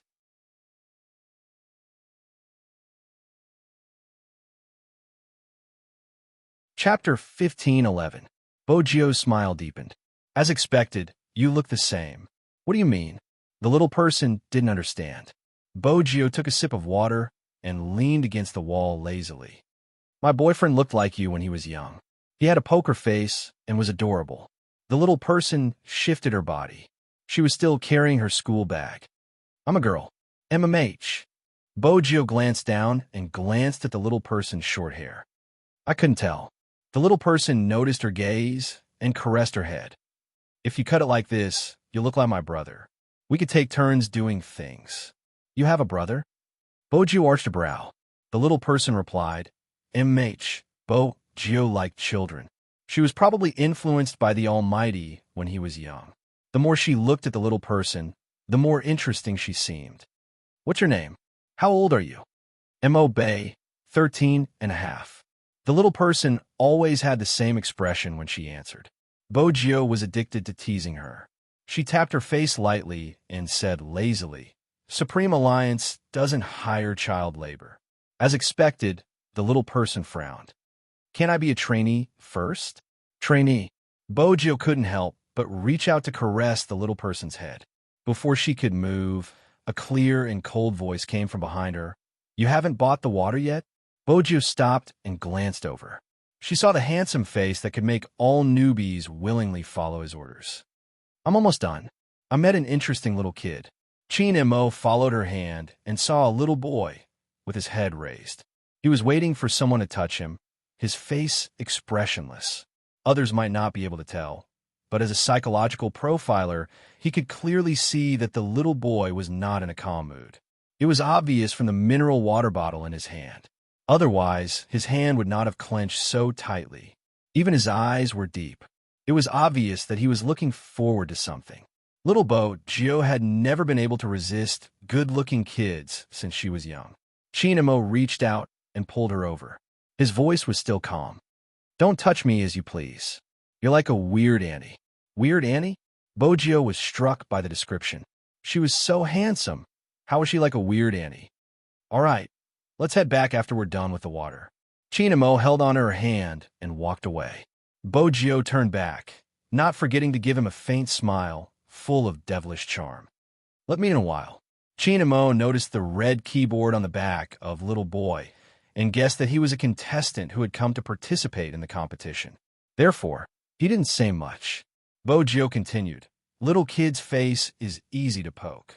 Chinamo arched a brow, turning to look behind him. He saw that the little boy was reaching out and poking his own face. It was obvious that he was nostalgic for something. This made Almighty Chin's eyes sink even deeper. How old? MMH. Bogio raised a brow. How old is he? Chinemo asked casually. Bogio lifted her thin lips. 13 and a half. That's a young age. You haven't even passed Supreme Alliance's recruitment age, and you were recruited internally. You seem pretty good. Chinemo didn't say anything else. He glanced in the direction of Little Boy with a hint of warning.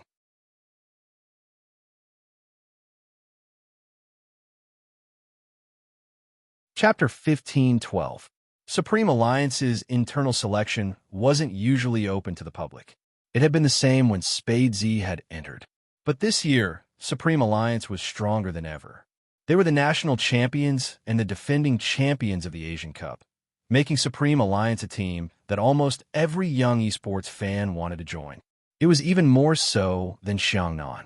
Many people were saying that the all-star era of esports was coming. Spade Z and Chin Mo seemed to have become a hot topic. There were many reporters at the entrance of the Chin Group's building. They were all waiting to see who would pass Supreme Alliance's internal test. Due to the large number of newcomers, the internal test was split into 3 batches. Everyone who entered could see Chin Mo and Bogio sitting at the front. Their aura was so strong that when they were playing, they wouldn't dare to face such an opponent in the wilderness. But there were some who weren't afraid. For example, There's a newcomer who wanted to replace Bogio. From his point of view, he could do the same thing with the phrase, "Your wilderness is my home." Everyone was thinking about Spadesy's expression when she heard that. Hence, they all turned to look at her. But who knew that she was sucking on her lollipop, acting as though she hadn't heard anything?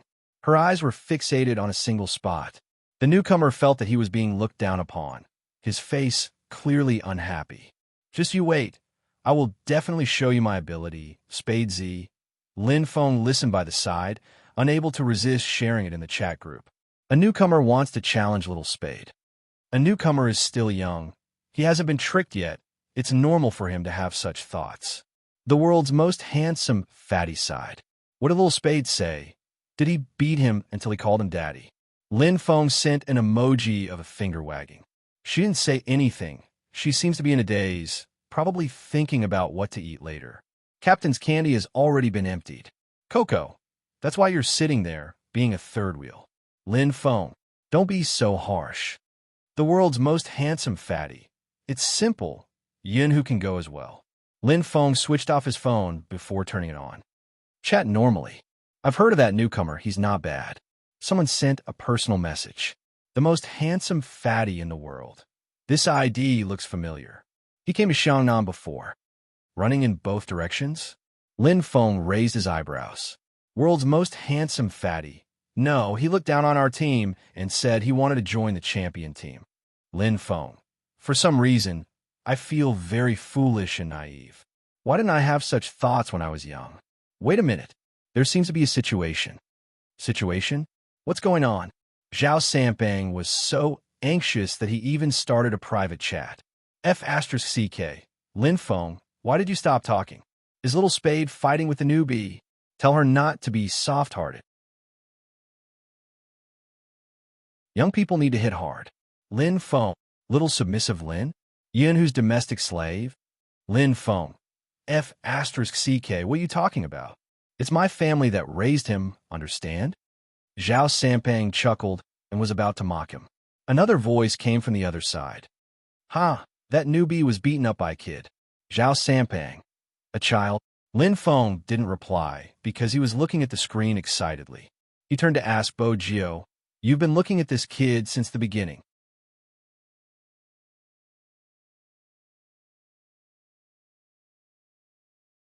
Chapter 15:13. Bo Jio leaned forward and supported her chin with one hand. She smiled lazily. It's easy to notice a good-looking face. Lin Feng's face darkened. I thought you were looking at the little boy's skills. What little boy? Bo Jio glanced up and corrected him seriously. He's a handsome little girl. Lin Feng widened his eyes. Little girl? That didn't seem like it. Qin Mo didn't think so. Bo Jio had always treated a good-looking child as a girl since she was young. Her words couldn't be trusted. To increase her credibility, she said, "If you don't believe me, I'll call him over and you can ask him. Regardless of whether he's a boy or a girl, I won't let you bring him home." So, with that, Qin Mo reached out and pinched her chin. Look at his results and grade him. Bo Jio twirled the pen in her hand. Brother Mo, I don't have to grade him. You saw his hand speed just now. He's comparable to Zhao Sampang. Zhao Sampang, who wasn't present. What? Qin Mo replied slowly. It sounds like you admire him. Brother Mo. Bo Jio suddenly leaned over. Don't be jealous of a child. Be good. Qin Mo's fingers paused, the tip of his pen slightly tilted. Sit back down. Bo Jio laughed. She didn't change her expression and continued to list the child's merits. Outstanding positioning, able to turn the tables against the wind, and able to control the rhythm of consciousness. This child is suited to be a jungler. If he's in our team, he can increase the team's attractiveness. Lin Feng interrupted. If we increase the attractiveness, people will say that Supreme Alliance chooses its members based on looks. Bo Jio glanced over and thought for a moment. Looking at your beautiful face, you should know who we are. Lin Feng. I can't continue the conversation. The newbies who were still testing were all wearing earphones. They couldn't hear what the three of them were talking about. But just by looking at the screen in front of them, they could feel that the person with the ID bay was really amazing. They weren't sure if it was intentional, but she purposely grabbed one person to beat. The newbie who had wanted to challenge Spade Z was going crazy. Hey, what's wrong with you? Little Mo Bay didn't say anything and continued to move forward. To her, this person wasn't qualified to challenge God Z. That rookie never expected that he would be beaten up before he could even make it through the internal competition. Moreover, it was someone he had never heard of before. One had to know that he had a fan base. The rookie was still thinking of counterattacking and teaching his opponent a lesson. But the match had already been stopped. The first blood rule was that whoever got first blood first would be the winner. The rookie was filled with indignation. He believed that he was young and had a bright future ahead of him. After taking off his earphones and standing up, he requested for a rematch. Bojo glanced at him and stood up, her silver hair falling down. How do you want to compete? The newbie was forced to take a step back. He also could not understand why the other party, who was only a year older than him, had such a sharp aura. But if he released it, he would not take it back. Let's have a 5v5. Bojo moved her wrist, replying slowly, there's no need for a 5v5. At this point, she glanced sideways. Hey, come over and fight with me. Let's play 2v4. Godzi knew that person.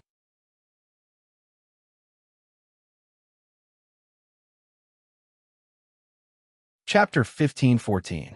The little boy wasn't tall, and his dressing was a little rustic. She didn't know which era his sportswear was from. Thanks to his face, he looked fair and handsome. Otherwise, no one would be interested in seeing her dressed up like this. However, this wasn't the main point. The main point was this the bae who was fierce when fighting just now? They couldn't tell at all. Also, wasn't she a little too young?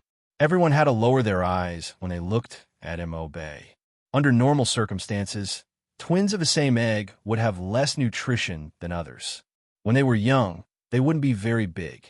In addition, Mo Bae's clothes looked like she had borrowed someone else's, which made her look even younger. Everyone had a look of disbelief on their faces. They couldn't connect the person in front of them with the assassin in the game. On the other hand, Bojo lifted her thin lips and waved at her. Little Mo Bae walked over. She raised her small face and didn't have any emotions. If it's 2 against 4, I need to change the keyboard I brought. Are you used to using the red keyboard? Sure. Bojo reached out and took out the keyboard from her backpack. Then, she turned her body sideways and found a random computer. She changed the keyboard. Her movements were so fast that people wondered if she was a professional. Changing the keyboard was a common thing for Bojo. After adjusting it, she pressed the restart button of the computer. She leaned there and smiled. Who said he wanted to fight just now? Come on. The newbie watched from the side. He didn't know why, but he wanted to retreat. He thought that his skills were already very good among his peers. But he didn't expect that the person who defeated him just now was a child. Now, the two of them were going to join forces. But what if he won? If he really won, it would be said that he defeated Spade Z. This topic was too tempting for him. The newbie smiled. It's me. Sit. Bojo tilted her face. Her silver hair fluttered with her movements.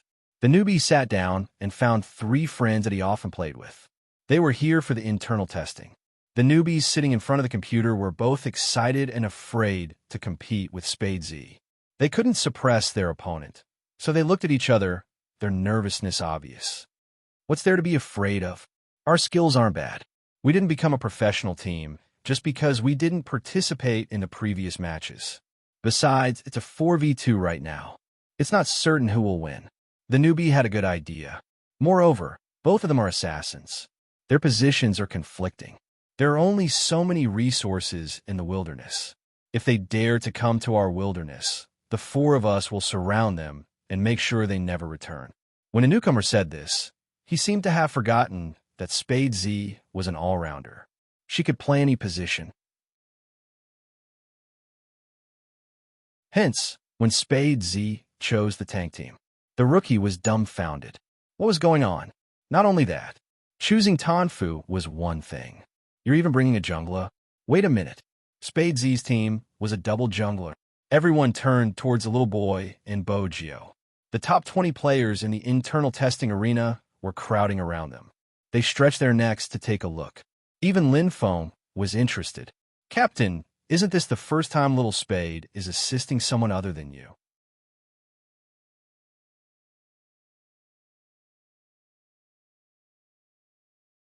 Chapter 15:15. Lin Feng felt a chill down his spine. He silently took half a step back. Their captain was indeed extremely possessive when he was in love. He and Coco had discussed this problem in the past. They didn't know who would be so unlucky to be fancied by their captain. They definitely wouldn't have any freedom. But after that, their captain treated Little Spade well. Basically, Little Spade did whatever she wanted. Hence, they didn't think too much about it. Now, it seemed like jealousy had never stopped. Chinamo didn't look at Lin Feng, who was standing beside him. Instead, he walked towards the place where everyone was gathered. He could faintly hear a clear and smiling voice. "Don't be nervous." It was Bo Gio. She wore a black earpiece and waved the mouse with her right hand. She skimmed towards the enemy's wilderness while comforting the person beside her. "MH," little Imobe replied. Her small face didn't show any emotions. She had a poker face as she clicked the mouse and followed. Through the big screen, everyone could clearly see the overall situation. Chinamo didn't seem interested in the overall situation. He reached out and pulled a chair over. He sat behind Bo Gio. His long legs were long and slender. His side profile was handsome. His aura seemed calm, but no one dared to come over. In an instant, the surroundings became much quieter. To a certain extent, this also ensured that everyone who played the game would think the same way. There were so many people walking around. Even though their discussions couldn't pass through the earpiece, it still affected their concentration. In the game, Bo Gio had already crossed the river. She hid in the bushes and aimed at the opponent's blue buff. The commander on this side was still hesitating, because he couldn't predict whether the opponent would come. After all, the game was filled with fog. As long as he was in an area, he would be able to see the opponent's position. Now, because he wasn't sure they were all there, the newbie couldn't act rashly. But based on Spade Z's usual playstyle, she would definitely turn into the wilderness the moment she came up. But now, did the opponent have a red buff or a blue buff? The two beasts weren't in the same area. Just as the newbie was hesitating, all of a sudden, he was hit by a stun spell. Bo Gio was indeed in the wilderness, but she didn't snatch the red and blue buff. Instead, her first attack landed on the opponent's assassin. The newcomer hurriedly gave the order to gather. The other three all rushed over, afraid that Spade Z would leave with the head. After all, anyone who had played in Zone C knew how vicious Spade Z was when it came to killing. At the start, the newbie took a step back. Now that everyone was here, he immediately rushed forward, intending to retaliate. Just like what he said before, if they dared to come to the wilderness, they would surround them.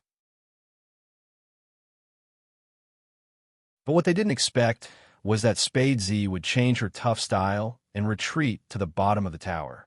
What did that mean? No one could understand if Spade Z wasn't sitting right in front of them. They thought they had met an imposter. After all, Spade Z's style had always been to kill a monster in the opponent's jungle.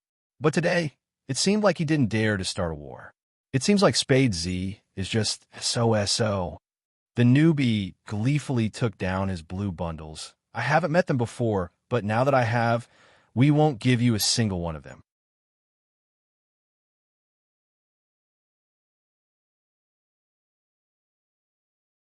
Chapter 15:16.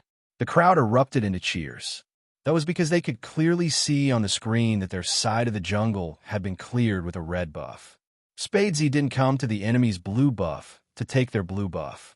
Instead, she played a beautiful diversion.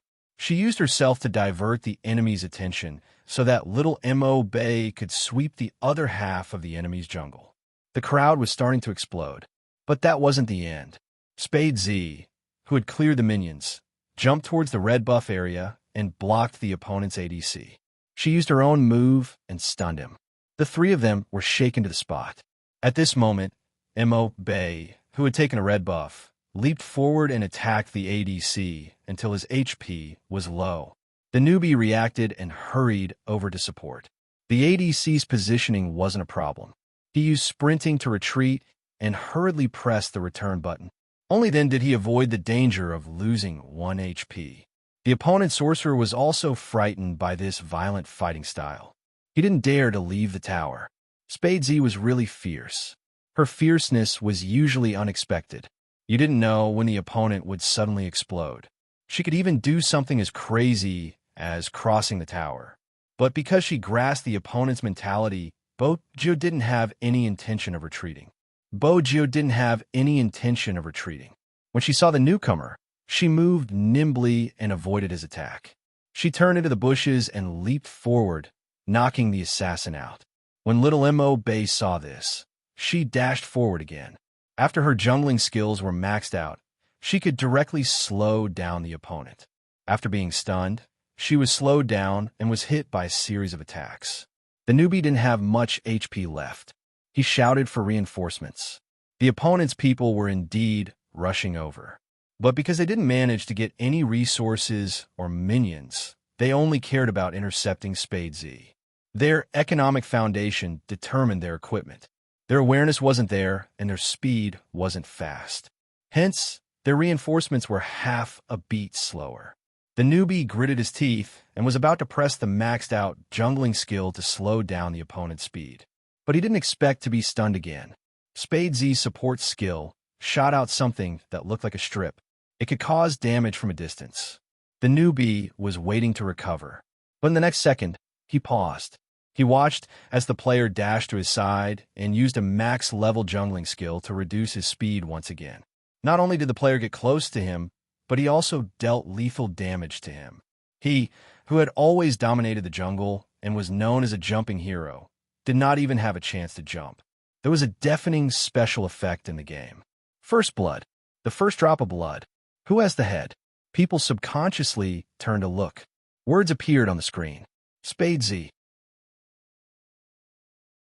Using support to take the first HP, and the one he killed was an assassin. Deafening cheers rang out in the small private venue. It was the truth of the words fans often used to describe her. Who said I wanted to attack your monster? I'm going to hit you and take the red and blue beast from you. The other party was already feeling a little numb from this kind of heavenly performance. In the past, he didn't think much of it when he watched the competition. After all, they had always believed that Spade Z's defeat was mostly due to her positioning or maneuvering. If it had been them, they definitely wouldn't have done such a thing. After all, Spade Z's moves weren't invincible. But when they sat down and fought with Spade Z, they realized that Spade Z was the real deal. There were some things that you couldn't think of, and even if you did, you wouldn't be able to keep up. It was a different feeling from being able to look at the entire map from the audience's perspective. They couldn't even guess what Spade Z wanted to do. Originally, he wanted to watch the operation at the beginning. He thought that the other side was worried about the 2v4 and wanted to hold back a little, so he wouldn't be too aggressive. He didn't expect that her target from the start wasn't anyone else, but the assassin from their family. There was a principle in playing this game. As long as you can suppress the opponent's assassin, then the wild zone will basically be yours. It seemed like Spade Z wasn't worried at all. It was because they had used conventional methods to think of her style of play, and they had thought of it wrongly. Someone shouted, FC King, God Z. All that was left in the surroundings were the shouts. Some of the opponents wanted to stop Spade Z, but when they saw that her HP didn't seem to have dropped, they stopped. All of a sudden, he lost all thoughts of intercepting them. But even if it didn't stop her, it didn't mean that Spade Z wouldn't take the initiative to attack. She already had a kill on her, so she had pulled away from the opponent in terms of finances. In addition, their little assassin was hiding in the bushes at the side. Bojo didn't hesitate.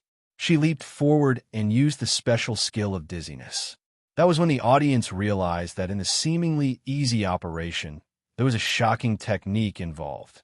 Up until now, no one had been able to accurately hit Spade Z.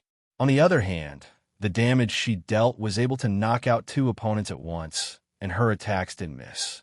Achieving this sounded like a very thin task. But when it reached the extreme, hand speed, prediction, consciousness, passive moves, familiarity with the map, and even the key points of the opponent's skills, all of these required the operator to be incomparably familiar with them. Not everyone could reach this step. Not everyone was Spade Z. Even though this was the first time they played together, little Mo Bay, who was extremely cooperative with Bogio, leaped over the moment the two opponents were knocked out. Her target was the fragile ADC. The ADC didn't have a red buff on him. Even if he resisted, he could only deal a little damage. At this moment, Bogio followed over. She used her max-level jungling skills and forcefully reduced the ADC's speed. This time, the ADC didn't escape. Little Mo Bay twisted her wrist, and with a beautiful movement, she successfully took down the opponent's head. Did she think it was over just like that? How is that possible? Bogio sat in front of the computer with her black earphones on and a smile on her face. This meant that she had locked onto her next target. The opponent's tank wanted to cut off their back in order to protect their sorcerer. But he didn't expect that Spadesy didn't go for their sorcerer. Instead, she turned back and hit him with a stun. Little Mo Bay didn't say anything when she saw this. With such a high level of cooperation and the whole set of damage, even a tank would lose some HP. The newbie on the other side saw this and immediately rushed over.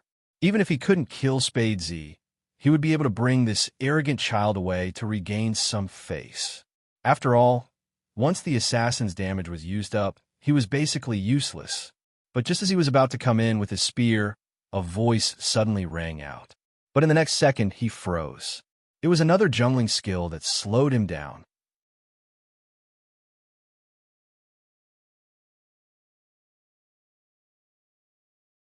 Chapter 15-17. The opponent didn't manage to provide support in time and lost another player. The newbie wanted to retreat when he saw that his sneak attack wasn't successful. But when he turned around, he realized that he was too dumb and naive. Spadesy had already used her big move. How could she let him go? She leaped forward and used the formation she brought out to lock the newbie in place. The newbie seemed to have been electrocuted. He couldn't move at all. Moreover, little Mo Bay was there too. Even if she didn't have any more moves, her long sword would still be able to cause a certain amount of damage. But the highest damage came from Spadesy's big move. The newbie watched as his HP was sucked dry. He didn't even have the strength to retaliate. He couldn't even jump over the wall. It's no wonder Spadesy chose this hero character. This auxiliary tank was originally used to counter assassins. Anyone who plays as an assassin knows that the most terrifying thing is to be controlled. I want to know how that person feels right now. He can't even jump. It's so pitiful. He must be doubting his life from being controlled. Spadesy is using his jungler skills as a control too. This logic tells us not to challenge Almighty Z. The entire game ended. Mo Bay was either hiding in the bushes or Bogio was hiding in the bushes. They took all the resources in the opponent's jungle. Then, they split into two groups to clear the enemy. They didn't even take their own jungle. First, they broke through the tower. After equipping themselves with blood-sucking equipment, they didn't even have the intention to return to the city. The newbie's words were like a slap to his own face. He didn't even let the opponent take a single wild beast. He was the one who couldn't get anything. In the end, he reacted and wanted to go to the opponent's jungle to counterattack. But he forgot something. If he did that, he would waste a lot of time. Hence, he hadn't reached the middle stage yet. There was a fatal economic gap between the two teams. But Master Bogio didn't intend to drag the competition to the later stages. Just 3 words: beat, hammer, and be tough.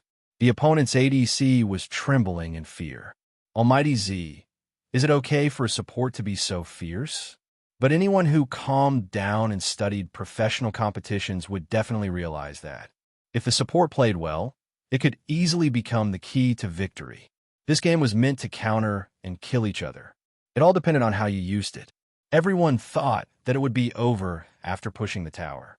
Unexpectedly, Spadesy and Mo Bay hid near the bushes by the river at the same time. He didn't move at all, and no one knew what he was doing. The rookie leaped over and wanted to demolish the tower. But before he could jump, Spadesy froze him in place. Basically, once Bogio pinned him down, she would bring him away. From the beginning to the end, the opponent's score was 0. As an assassin, the newbie was unable to perform at all. It was because he had been restrained for too long. Seeing the city being destroyed, his face turned ashen. They lost even in a 4 versus 2 fight, not to mention a duel. Moreover, the rookie also knew that he would be beaten up even more badly if he were to fight one-on-one. Right now, Spade Z was still using support. What if she used her best assassin skills? The rookie did not dare to think further. He took off his earphones as the burning sensation on his face had not stopped since the beginning. Bojio smiled lazily. She wanted to ask, "Is it time to call him Daddy?" However, when his gaze fell on the little person sitting next to her, he retracted his hand. It's not good to lead children astray.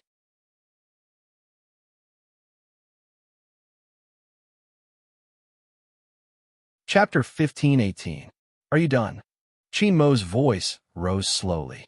If one listened carefully, it sounded cold. Boju took a step back. Then, she seemed to have thought of something. She used the slide of the chair to reach Chin Mo's side and stood up. She placed one hand on the chair and tilted her head. In front of everyone, she planted a kiss on the side of his face. Her silver hair fell down. She was still that handsome and arrogant youngster. "I'm done. I'm asking for a reward from Captain." This time, Chin Mo smiled. He pulled her to his side and looked towards the newbies who were stunned. The top 5 in terms of data stay behind. Little Mo Bay stood up. She carried her school bag and stood at the front of the line. Chin Mo swept her a glance and didn't say anything. But he knew that this little boy was in a good mood. Little Mo Bay was indeed in a good mood. Even though there wasn't any emotion on her face, she was happy inside. She hadn't expected to be able to play with Almighty Z. Besides, she seemed to have touched her head just now. With this thought, Little Mo Bay reached out and touched her head. Chin Mo's gaze deepened. He left the rest to Lin Feng. He dragged a certain someone to the office on the top floor and locked the door. Boju still didn't understand what was going on. The Almighty pressed her onto the office sofa and started kissing her. All he could smell was the faint scent of mint. His thin lips pressed against her ear, and even his voice carried a trace of numbness. "Did you have a good time playing games just now, MH?" "It's nothing much." Bojio's body trembled. When she felt his hands sliding in, even her eyes started to tear up. Chin Mo held her waist and lowered his gaze. "When are you going to change the fact that you want to bring a good-looking child home to raise?" "I only want to raise one." Bojio immediately understood the reason. Chin Mo arched a brow. "Then why did you help her?" "Brother Mo, she is really a little girl." Bojio felt that she had to make things clear. Chin Mo smirked. "When you first met me, you said I was a little girl too." Bojio. Did he hold a grudge for so long? Lin Feng is still there. "You can ask him," Bojio suggested. Chin Mo leaned forward. "He will ask. We will solve your problem slowly." "What else do I have?" The rest of Bojio's words were replaced by kisses and hands. Chin Mo was really jealous. Even when he was young, he didn't want to be surpassed. A numbness spread from her tailbone. Bojio was locked in his embrace, and moving would only bring her closer to him. His hands were under her clothes, and the strength of his kneading was impossible to resist. Even if it was through the friction of his trousers, it was the same. Bojio wanted to move, but he pressed her long legs down, his voice still beside her ear. "In the future, don't touch other people's heads so casually, understand?" That voice was a little heavy. The air in the room was heating up bit by bit. The more he behaved this way, the more she could see his seductive side. Once that handsome face was stained with other things, it was like a noble god falling from the sky. There was a faint evil aura on it, making people want to be controlled by him more. Chin Mo wasn't going to let her off just like that.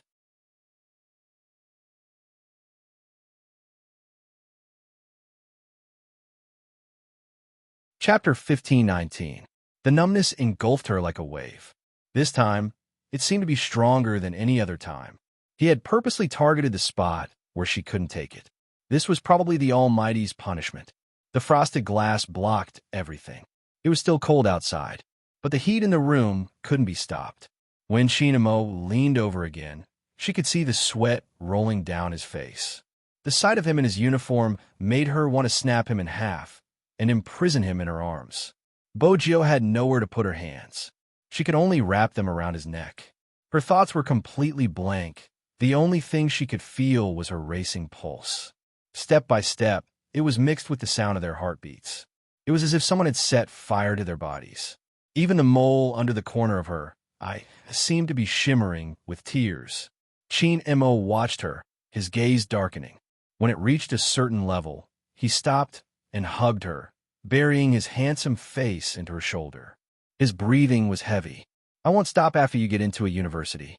There are still 2 more months." Bojio was in her uniform. Other than that, her white shirt was open to her waist, her fair arms hanging by the side. Her beautiful eyes were still a little dreamy, like a black swan that had just been fished out of the water. Her silver hair and snow-white skin were so beautiful that it made him want to continue. With a twitch of his fingers, he pulled his uniform over and wrapped it around her before hugging her in his arms.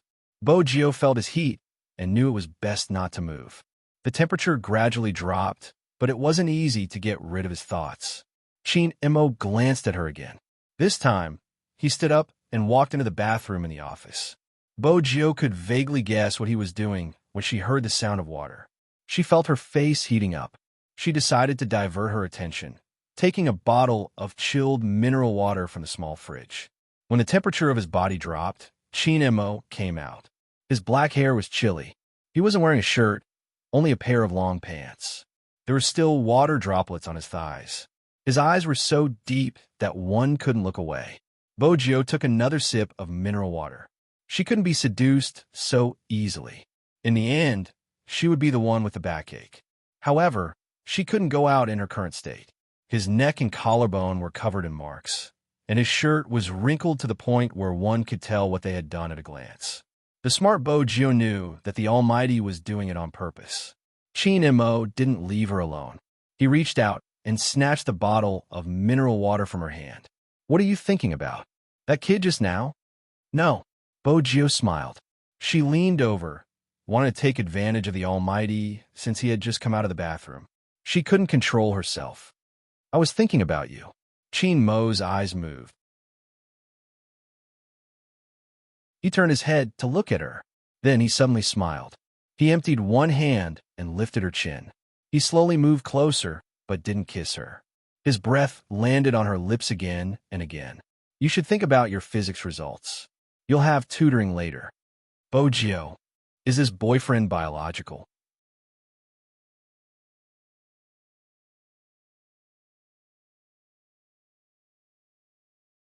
Chapter 15:20.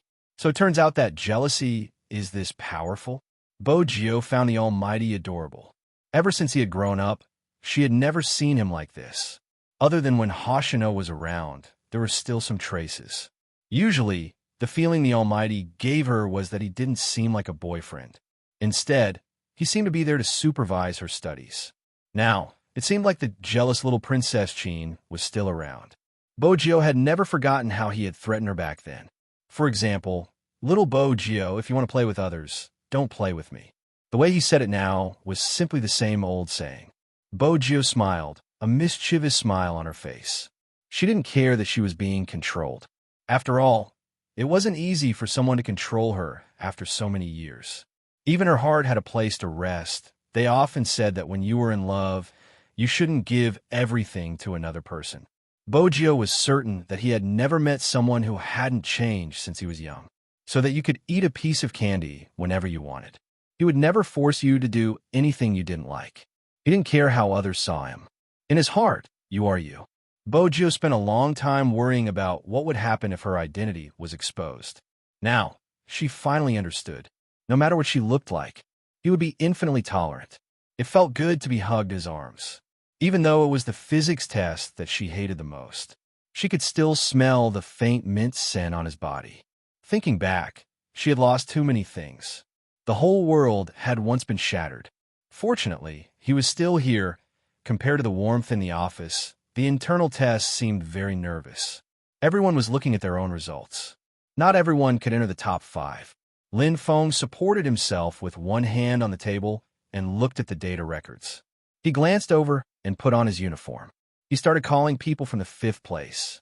The newbies who were called had an obvious look of disbelief on their faces. From the 5th to the 2nd place, these people weren't old. They should have just entered high school. What they were curious about was who would be first. Bei. Lin Feng retracted his hand and looked towards the little boy who was carrying a school bag. He smiled playfully. Little Mo Bei paused for a moment and walked over. Only now did the people around them understand what kind of monster they had just fought. Number 1 in hand speed. How did this child achieve such a heaven-defying figure? All right, the people I called, follow me and fill out the form. Lin Feng clapped his hands and led the 5 rookies over. Halfway there, she suddenly tilted towards little Mo Bei. Interesting. Little Mo Bei felt that the other party was looking at her with a complicated gaze, but she, who was usually expressionless, did not show any expression. The smile on Lin Feng's face grew wider and wider.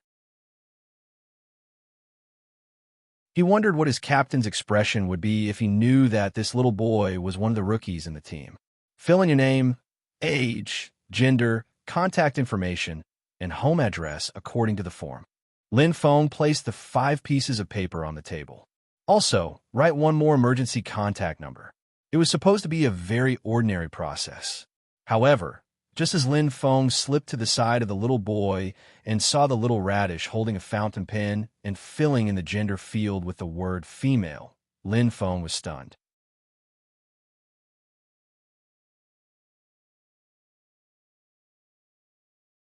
Chapter 1521. The child's gender was out of Lin Feng's expectations. Hence, Lin Feng could only let the other 4 leave first. In the entire archive room, only Lin Feng and Mo Bei were left staring at each other. Little Mo Bei was still carrying her school bag. This was the 3rd time she had raised her head to look at the clock hanging on the wall. Lin Feng sent a series of question marks and exclamation marks in the discussion group. He wanted to ask everyone what they should do if they found out that their youngest new member was an ice cube little girl. They couldn't arrange a dormitory. They had to be more careful when they smoked.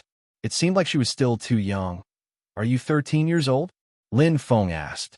Little Mo Bei replied, 13 and a half. When I was young, I was used to talking about myself.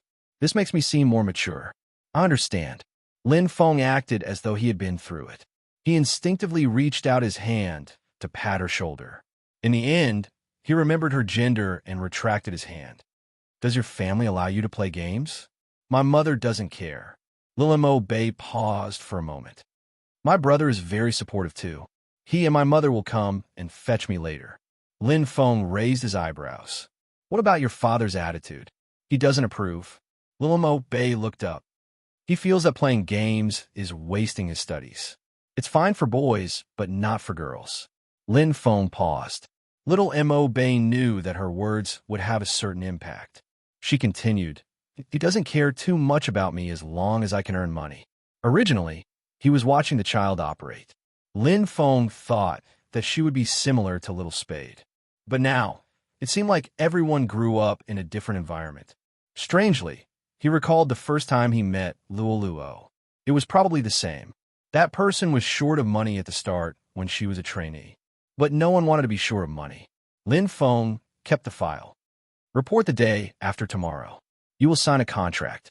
In the future, you will be a trainee of the Supreme Alliance. The salary isn't very high, but it is definitely the highest among all the teams. Our captain is rich. After Mo Bei finished listening, she finally asked, does it mean that you agree to let me join? Isn't there your mother and brother in the parental consent column? Lin Feng smiled. My father didn't agree to me playing games in the past. My mother can make the decision. At this moment, Mo Bei finally looked like a child. She carried her school bag, and her short black hair was pressed down a little. She looked small and cold. From now on, you will be under Little Spade's care, Lin Feng said as he divided the children into groups. He couldn't possibly let these rough men lead him. After all, she was a little girl. Come to think of it, little girls nowadays are fiercer than boys when they play games. In the future, Hero would not be dominated by women, right? Shivering with cold. Unlike Lin Feng's overthinking, little Mo Bei's lips curled up slightly after hearing his words. She reached out her hand and touched her head. If Almighty Z was the one who took care of her, She would be able to touch her head frequently in the future. On the same day, the Qin group announced the hand speed data. This was done so that the media would not dig deeper. People only noticed the age on Supreme Alliance's name, but not the gender. In the end, only a few people knew that Bei was actually a little girl. After filing the documents, Lin Feng gave a simple summary of the child's situation. In the end, he added, similar to Luoluo.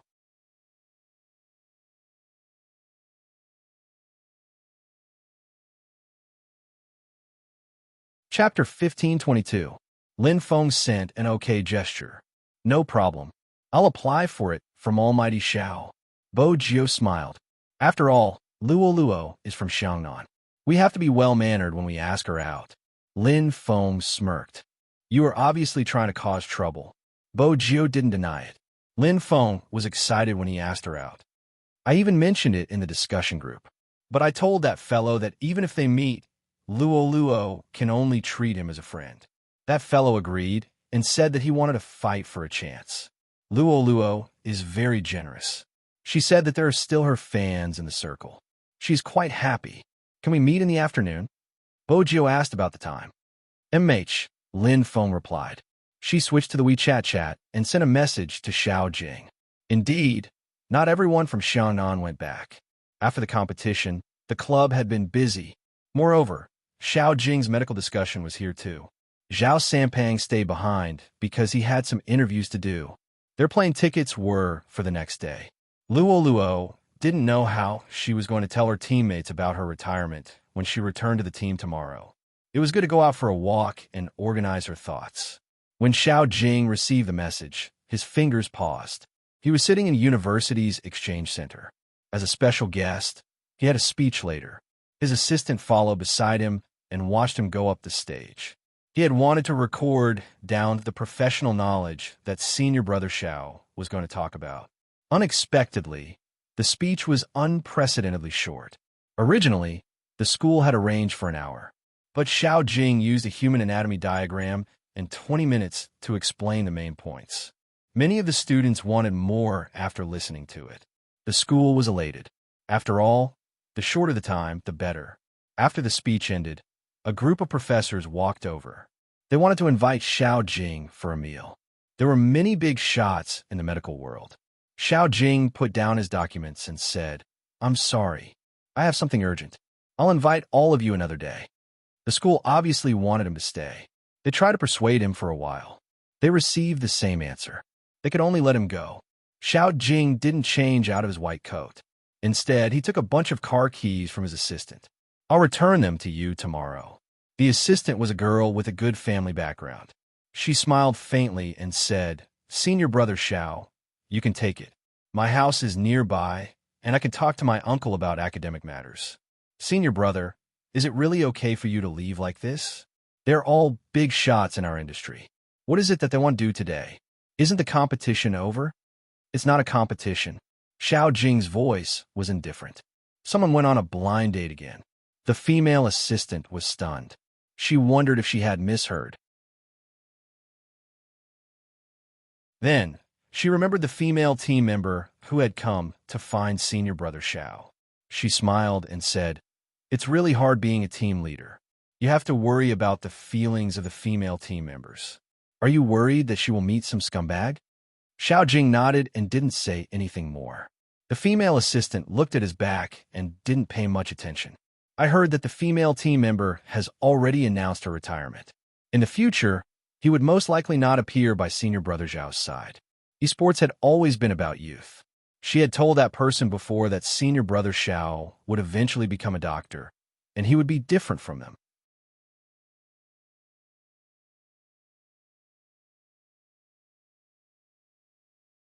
Chapter 1523. The weather at the start of April was very suitable for a date. Jiang City wasn't that cold anymore. She just needed to wear a trench coat outside. Luoluo's dressing was much more relaxed. Her long hair was draped behind her like silk. Due to her outstanding looks, she attracted the attention of the people around her the moment she entered the cafe. She glanced sideways and rolled up her sleeves. She looked around and was about to send a message to ask the other party where he was. Just then, Someone raised his hand and held onto her bag that was about to be swapped. He smiled faintly and a little shyly. Goddess Luo. Luo paused and looked at the person. He was obviously younger than her. His face was pleasant to look at, and when he smiled, she could see 2 canine teeth. Lin Feng's friend had this kind of divination too.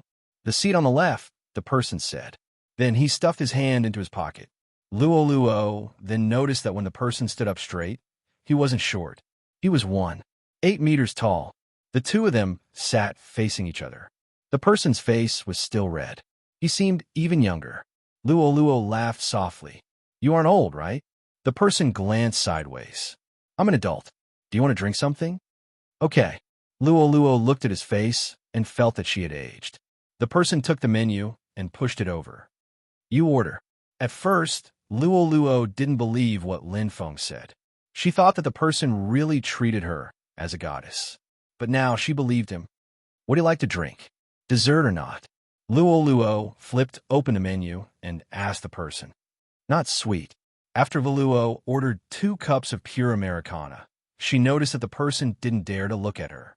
She smiled faintly and suggested, Do you want to play a game? Okay. This was probably the advantage of being a professional player. When the two of them couldn't find a topic to talk about, they could start a game. Luo seemed to have thought of something. Add me as a friend on WeChat first? I haven't asked you how I should address you. Feng Yang. My ID. After the young man finished speaking, his handsome face began to blush again. After all, to him, he had never thought that one day he would be able to add his goddess's WeChat. Luo had heard of this name before. She had even fought against him before. She had thought that he was an older person. After all, his fighting style looked explosive and experienced. She hadn't expected him to be this type in real life. As expected, she guessed that the people in their circle couldn't be analyzed based on their fighting style, personality, age, and appearance. The WeChat was accepted. Luo was about to raise her hand when she saw the person's profile picture. That portrait was her picture, and there were 3 words written on it. My goddess. Luo paused. Feng Yang also seemed to realize that something was wrong. He immediately reached out and pressed down on her phone. Luo laughed softly. Many people of your age use this avatar of mine. Yes, even Feng Yang's neck was red, which didn't match his overall image. Our entire team is your fan. Luo raised her phone. I can't embarrass myself in front of my fans. I'll play well later. This sentence alleviated the awkwardness at that time. When Feng Yang entered the game to choose his hero, he couldn't help but look at the person opposite him. He wasn't sure if it was because he was a fan or because he had a good impression of him. No matter what, he didn't want this person to retire. 2 professional players were playing online, and it was a team with different teams. Naturally, it was eye-catching.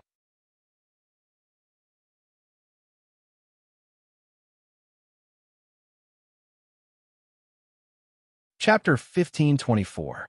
F***CK. Is there something wrong with my eyes? Luo and Feng Yang are playing together? Why isn't it with my brother Fatty this time? They can play together even if they aren't in the same team. Is there a problem? My god Yang got what he wanted and finally connected to Goddess Luo. I can imagine my god Yang's inner thoughts. It's wonderful. The era of the little wolf puppy is coming. My god Yang must have done something.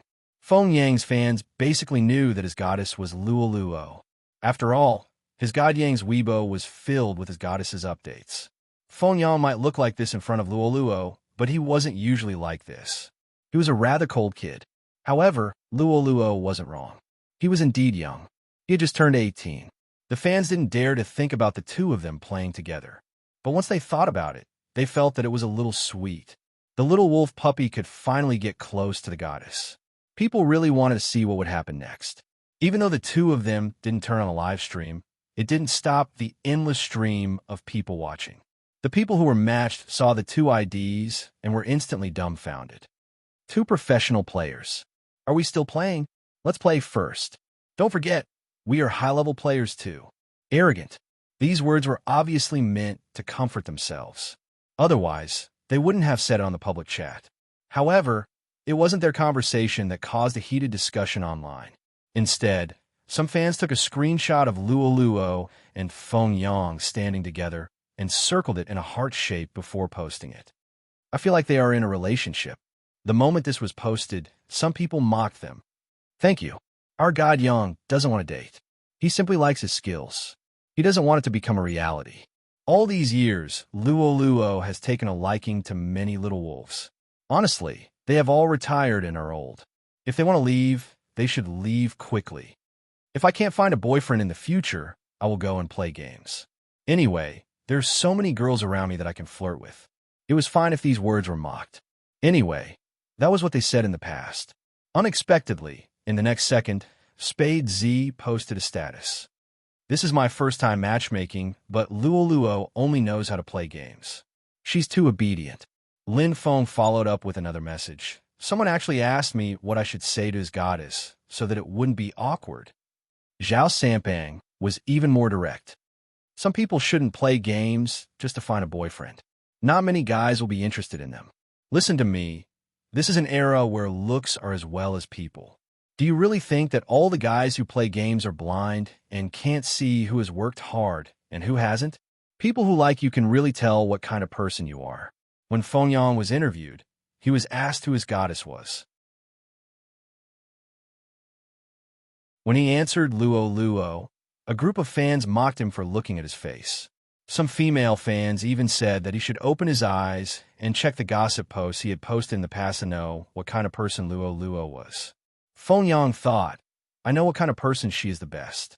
While everyone else had given up on training, she was still training her hand speed. She would never look down on those who lost to her, nor would she try to pull them down when they were taller than her.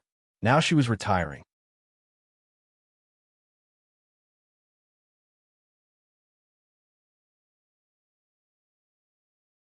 Chapter 1525.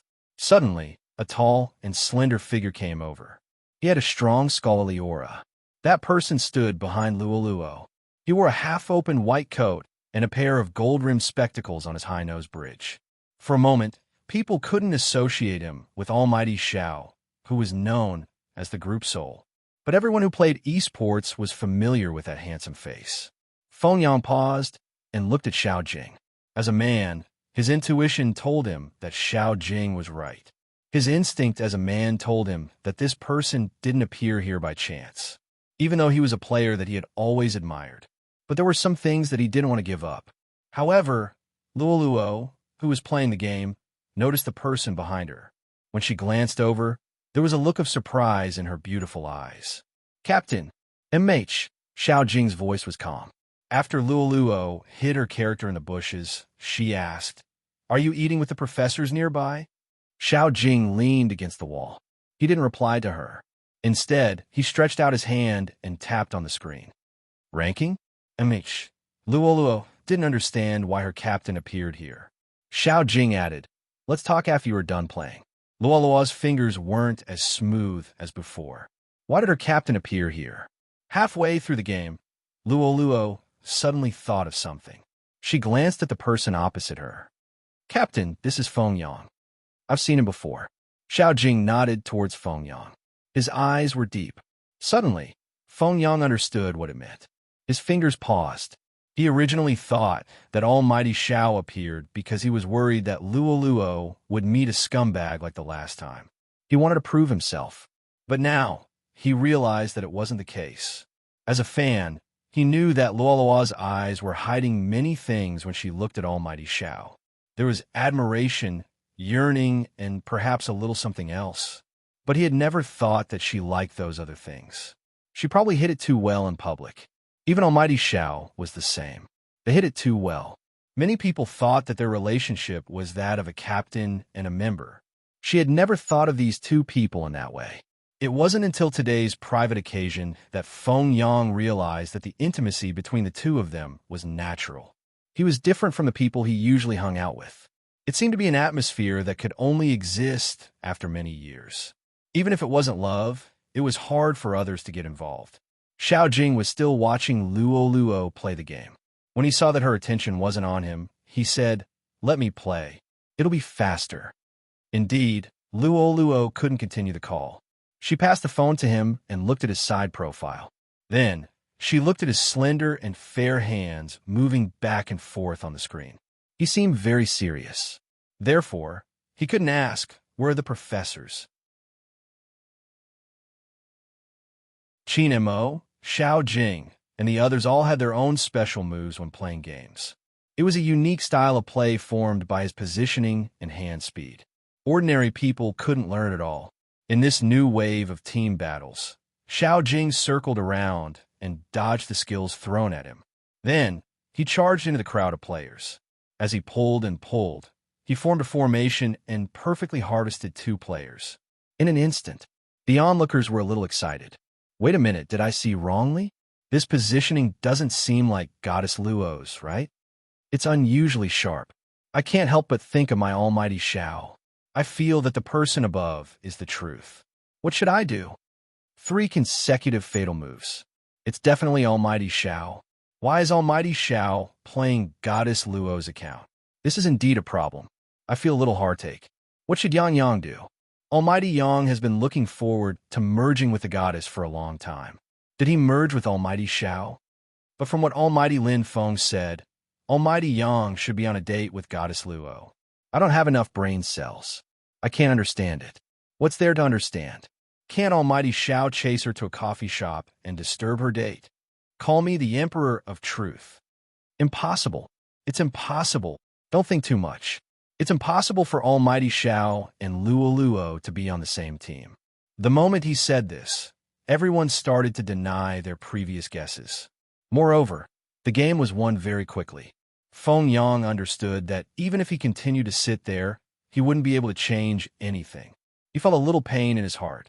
However, he wasn't willing to accept it. After seeing the comments on the internet, as a fan, he felt that his goddess wasn't worthy of someone else. He took the opportunity when the 2 of them were about to leave and suddenly opened his mouth. His voice wasn't loud, but it was loud enough for the 3 of them to hear. Luo Luo, can I continue to contact you? Luo Luo paused for a moment before smiling. Of course, you can contact me on WeChat. In the future, you can use a small account to queue. The big account is too eye-catching. Okay. Feng Yang had a cold personality. After he said that, his face felt a little hot. However, he had basically achieved his goal. It didn't matter if that person was almighty Xiao or not. They should understand that there were still many people who liked their goddess. Indeed, Xiao Jing's light-colored eyes rippled a little because of her words. He thought that they only added each other as friends in the game. They were even friends on WeChat. Luo Luo didn't understand why her captain appeared. She was about to ask something. However, he suddenly took off his white coat and threw it to her. Put on. Luo Luo wasn't used to her captain being so considerate. Moreover, she wasn't cold. She blinked her eyes and didn't move. Xiao Jing looked at her. He knew that she didn't realize it. He thought for a moment and bent his back slightly. His fingers touched the white coat in her hand. Luo Luo was shocked by his sudden closeness. The 2 of them were too close. From her position, she could see the hair on his black head. Her nose was filled with the fragrance of his scholarly aura. Xiao Jing didn't say anything. He just wrapped the 2 sleeves of the white coat around her waist and tied a butterfly knot. After realizing what he did, Luo Luo's gaze suddenly changed. She blushed and looked at him. Did something happen to me? Yes. Xiao Jing rarely saw her like this. When he looked up, he seemed to be smiling. It's all red. Luo Luo reached out to cover her face. A beauty was beautiful to the bones. This was how she looked. It's so embarrassing. My image is gone. Captain, Feng Yang didn't see it, right?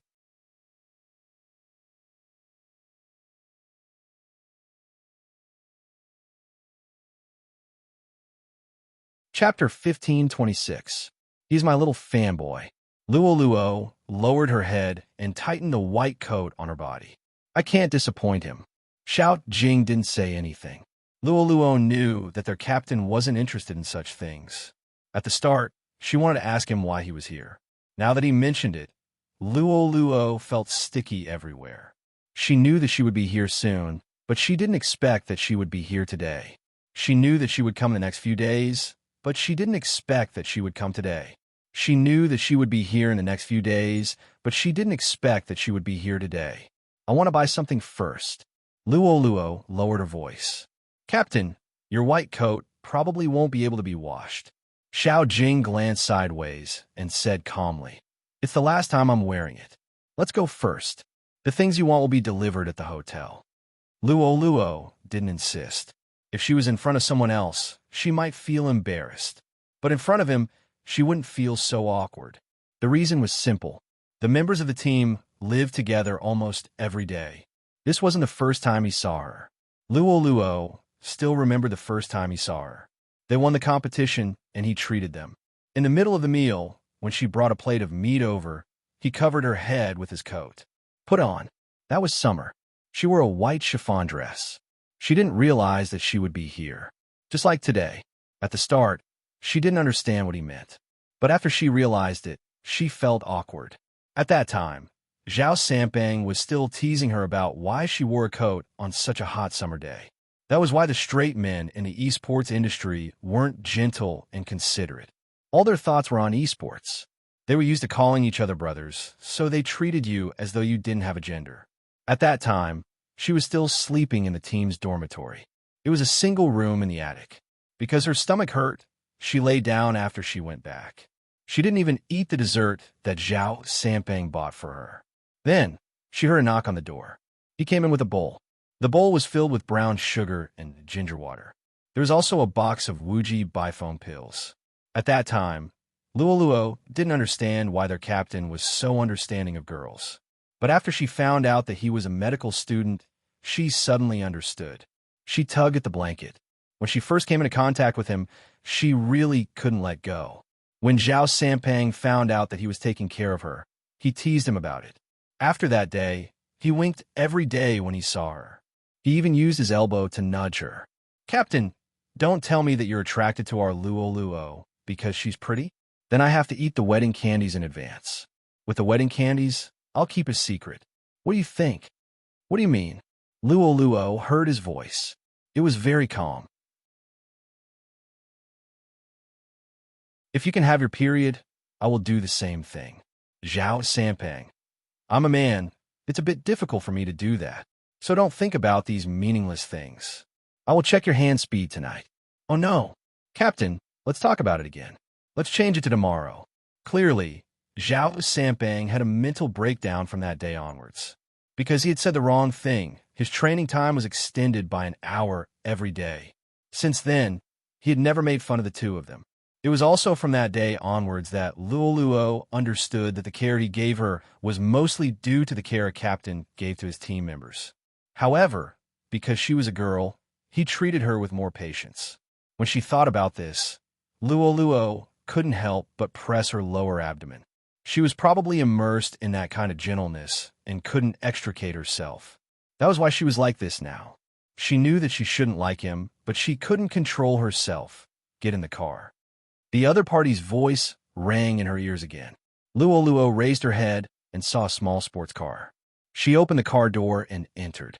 She could even smell a wave of perfume. Her fingers paused. She didn't sit in the front passenger seat. Instead, she sat in the back seat. It was obvious that a girl was driving this car. There was a photo pasted in front of the car. On the back seat, there was a row of neatly arranged medical books. Luo had seen the person in the photo before. Because she had seen him before, she turned her head and looked out of the car window. She had thought about how he would be like after he had a girlfriend countless times. Now, she was more or less clear. Fortunately, she had already retired. In this case, she didn't need to face him.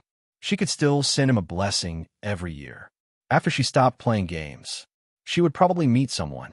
Maybe it would be difficult to find someone who wouldn't look at what the internet said about her or who wouldn't look down on her previous career and education. But there would be someone. After Luo told herself this, she smiled lightly, because she had predicted it countless times. Hence, when all of this came, she felt that she could accept it. After all, he didn't ask her to attend his wedding now. In the past, when she went to university and saw him standing together with that girl, she felt that their temperament was compatible. 3 years had passed. Her intuition had come true. Instead, she felt relieved. In the future, she had to maintain a distance.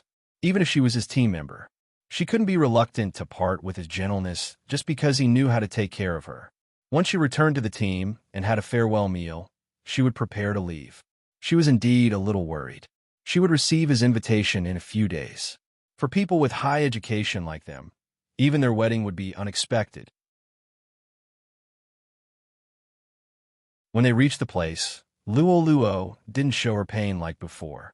She smiled and wanted to go upstairs. But Xiao Jing pulled her back. Stomach ache. It's all right. It doesn't hurt that much. Luo didn't forget his professionalism. She rejected him. I will pass after lying down for a while. Xiao Jing's gaze landed on her pale lips. You don't look like you will pass after lying down for a while. Really? Luo touched her face. I don't have makeup today. That's why I look a little haggard. I want to go up and sleep. I'm too tired. Xiao Jing let go of her and didn't say anything. Luo thought that she would be able to get by just like that. After she entered the room, she tidied herself up. She took off her blood-stained pants and changed them into pajamas. She raised her head and drank a painkiller. The moment she lifted the blanket, she saw him walking in with a bag in his hand. Luo wasn't stupid enough to ask him why he had her room card. As her captain, he had a backup of everyone's room card. On the contrary, when Xiao Jing saw the medicine box on the bedside table, he frowned slightly. Luo was still holding a cup of hot water. When she saw her phone light up, she didn't have time to speak to him. She lowered her gaze and replied to his WeChat message.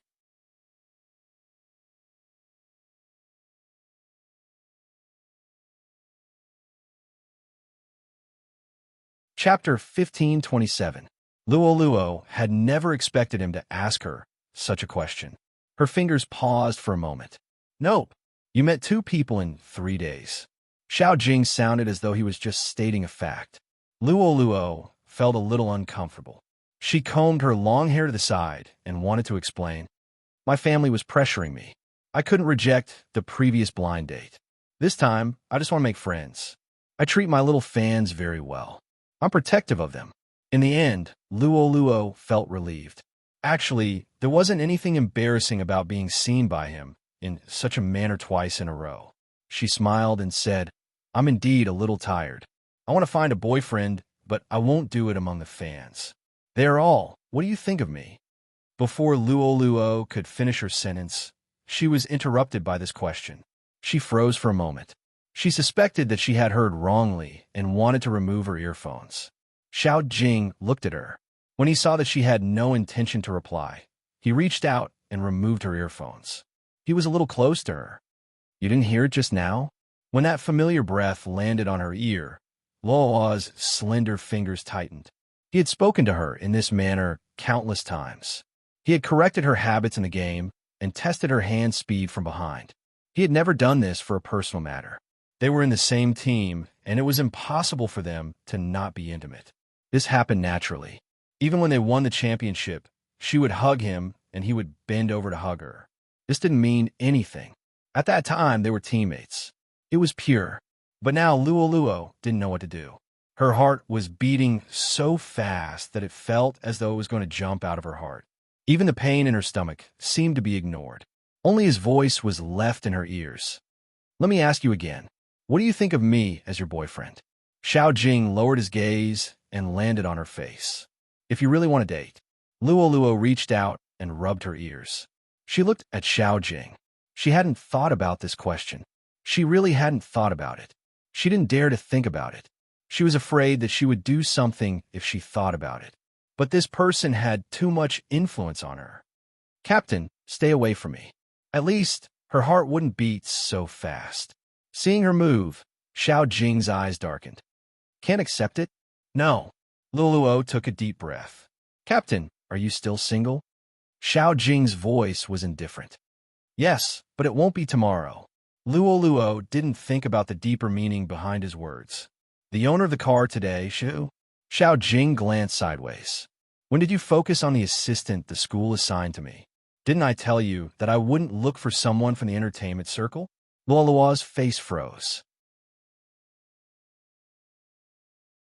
When you said that you won't look for people from the industry, You mean you won't look for people from the medical world? Okay. Xiao Jing was a man of few words, even in this situation. Luo Luo really wanted to. She took a deep breath, sat up, and grabbed her long hair. Xiao Jing raised his eyebrows and reached out to smooth her long hair. What else do you want to ask? Just now, you said that if I want to date someone, you have to be my boyfriend. Luo Luo bit her thin lips. It shouldn't be as simple as you liking me.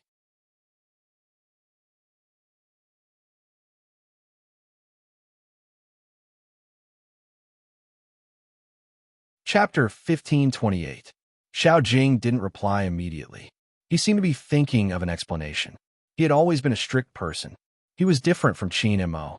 He was also different from Bo Jiao. He was also different from Yun Hu and Lin Feng. I've never thought about dating. Xiao Jing's fingers were still on Luo Luo's hair. I just thought about it these few days. If I can't calm down or read and train the moment I hear that you're going to meet someone, it should be. Luo Luo could feel the warmth of his hand. Her face was a little hot, but she understood Xiao Jing's words. She knew that she liked him much more than him. Who was the one who said that girls shouldn't like too many guys? If not, they would suffer. But she finally had a chance, and this person was confessing to her. Luo Luo hesitated. It wasn't because she liked more guys. It was because my education isn't high. MH, Xiao Jing replied. I know. Luo Luo, I want you to answer me. I like money a lot too. Xiao Jing looked at her. Do you want me to reward you during the live stream? Luo Luo knew that her captain had a low EQ. His thoughts were either given to the game or to his nemesis. Qin Mh, I want you to reward me. Luo Luo smiled. Reward me more. Captain, you really don't understand what I mean by I like money. For example, if your mother takes out $5 million to ask me to leave you, I might not be able to do it since I still have so much money in my savings. But if your mother says that if I don't leave you, it doesn't matter if I don't get the $5 million. She even wants me to compensate Xiangnan $10 million for the breach of contract. Xiao Jing frowned slightly. He couldn't help but ask, have you been reading such novels under Spade Z's influence? Bojio's overbearing CEO falls in love with me, and Little Wife. Where Are You Going were famous in the discussion group. Luo Luo and Jiu had always been close. It was normal for Xiao Jing to think this way. F***CK. Just as Luo Luo gave up on communicating with him, Xiao Jing gave a serious explanation. Xiao Jing explained seriously, my mom is also a medical student. She has a lot of classes and doesn't have much money on hand. She shouldn't be as rich as you. Even if she was, she wouldn't do something like this. She only suspects that I'm gay and can't bear to leave Qin Mo. She can't wait for me to find a girlfriend. Xiangnan won't ask you for compensation. Even if you do, I have it in my card. You don't have a high education level, and you like money. I happen to have all these things. At this point, he paused for a moment, and his voice was very calm. Do you need to talk so much when you're in love? When she heard the last sentence, for some reason, Luo Luo wanted to laugh. My house isn't in Jiang City. It's on a national highway of a small county. It's a little far. It's written on your team profile. Xiao Jing glanced at her colorless lips and reached out to lift the quilt. I'll take it as a yes, patient. Luo Luo's heart skipped a beat because of his domineering attitude. He was sitting right beside her. She thought for a moment. It was probably because her captain didn't want to talk anymore. That was why he was so decisive. After she took the brown sugar water from him, she watched as he threw the painkillers on the bedside table into the bin. It still didn't feel real, because before and after the confession, the way they interacted seemed to be the same. There wasn't any change. You're tuning into the Romance Rendezvous YouTube channel. We're so grateful for your support, and don't forget to subscribe to join us on this incredible journey through captivating stories. Your generosity through donations truly makes a world of difference, as it's the primary source of revenue that allows me to expand and enhance this channel for you. Thank you from the bottom of my heart for being a part of this adventure.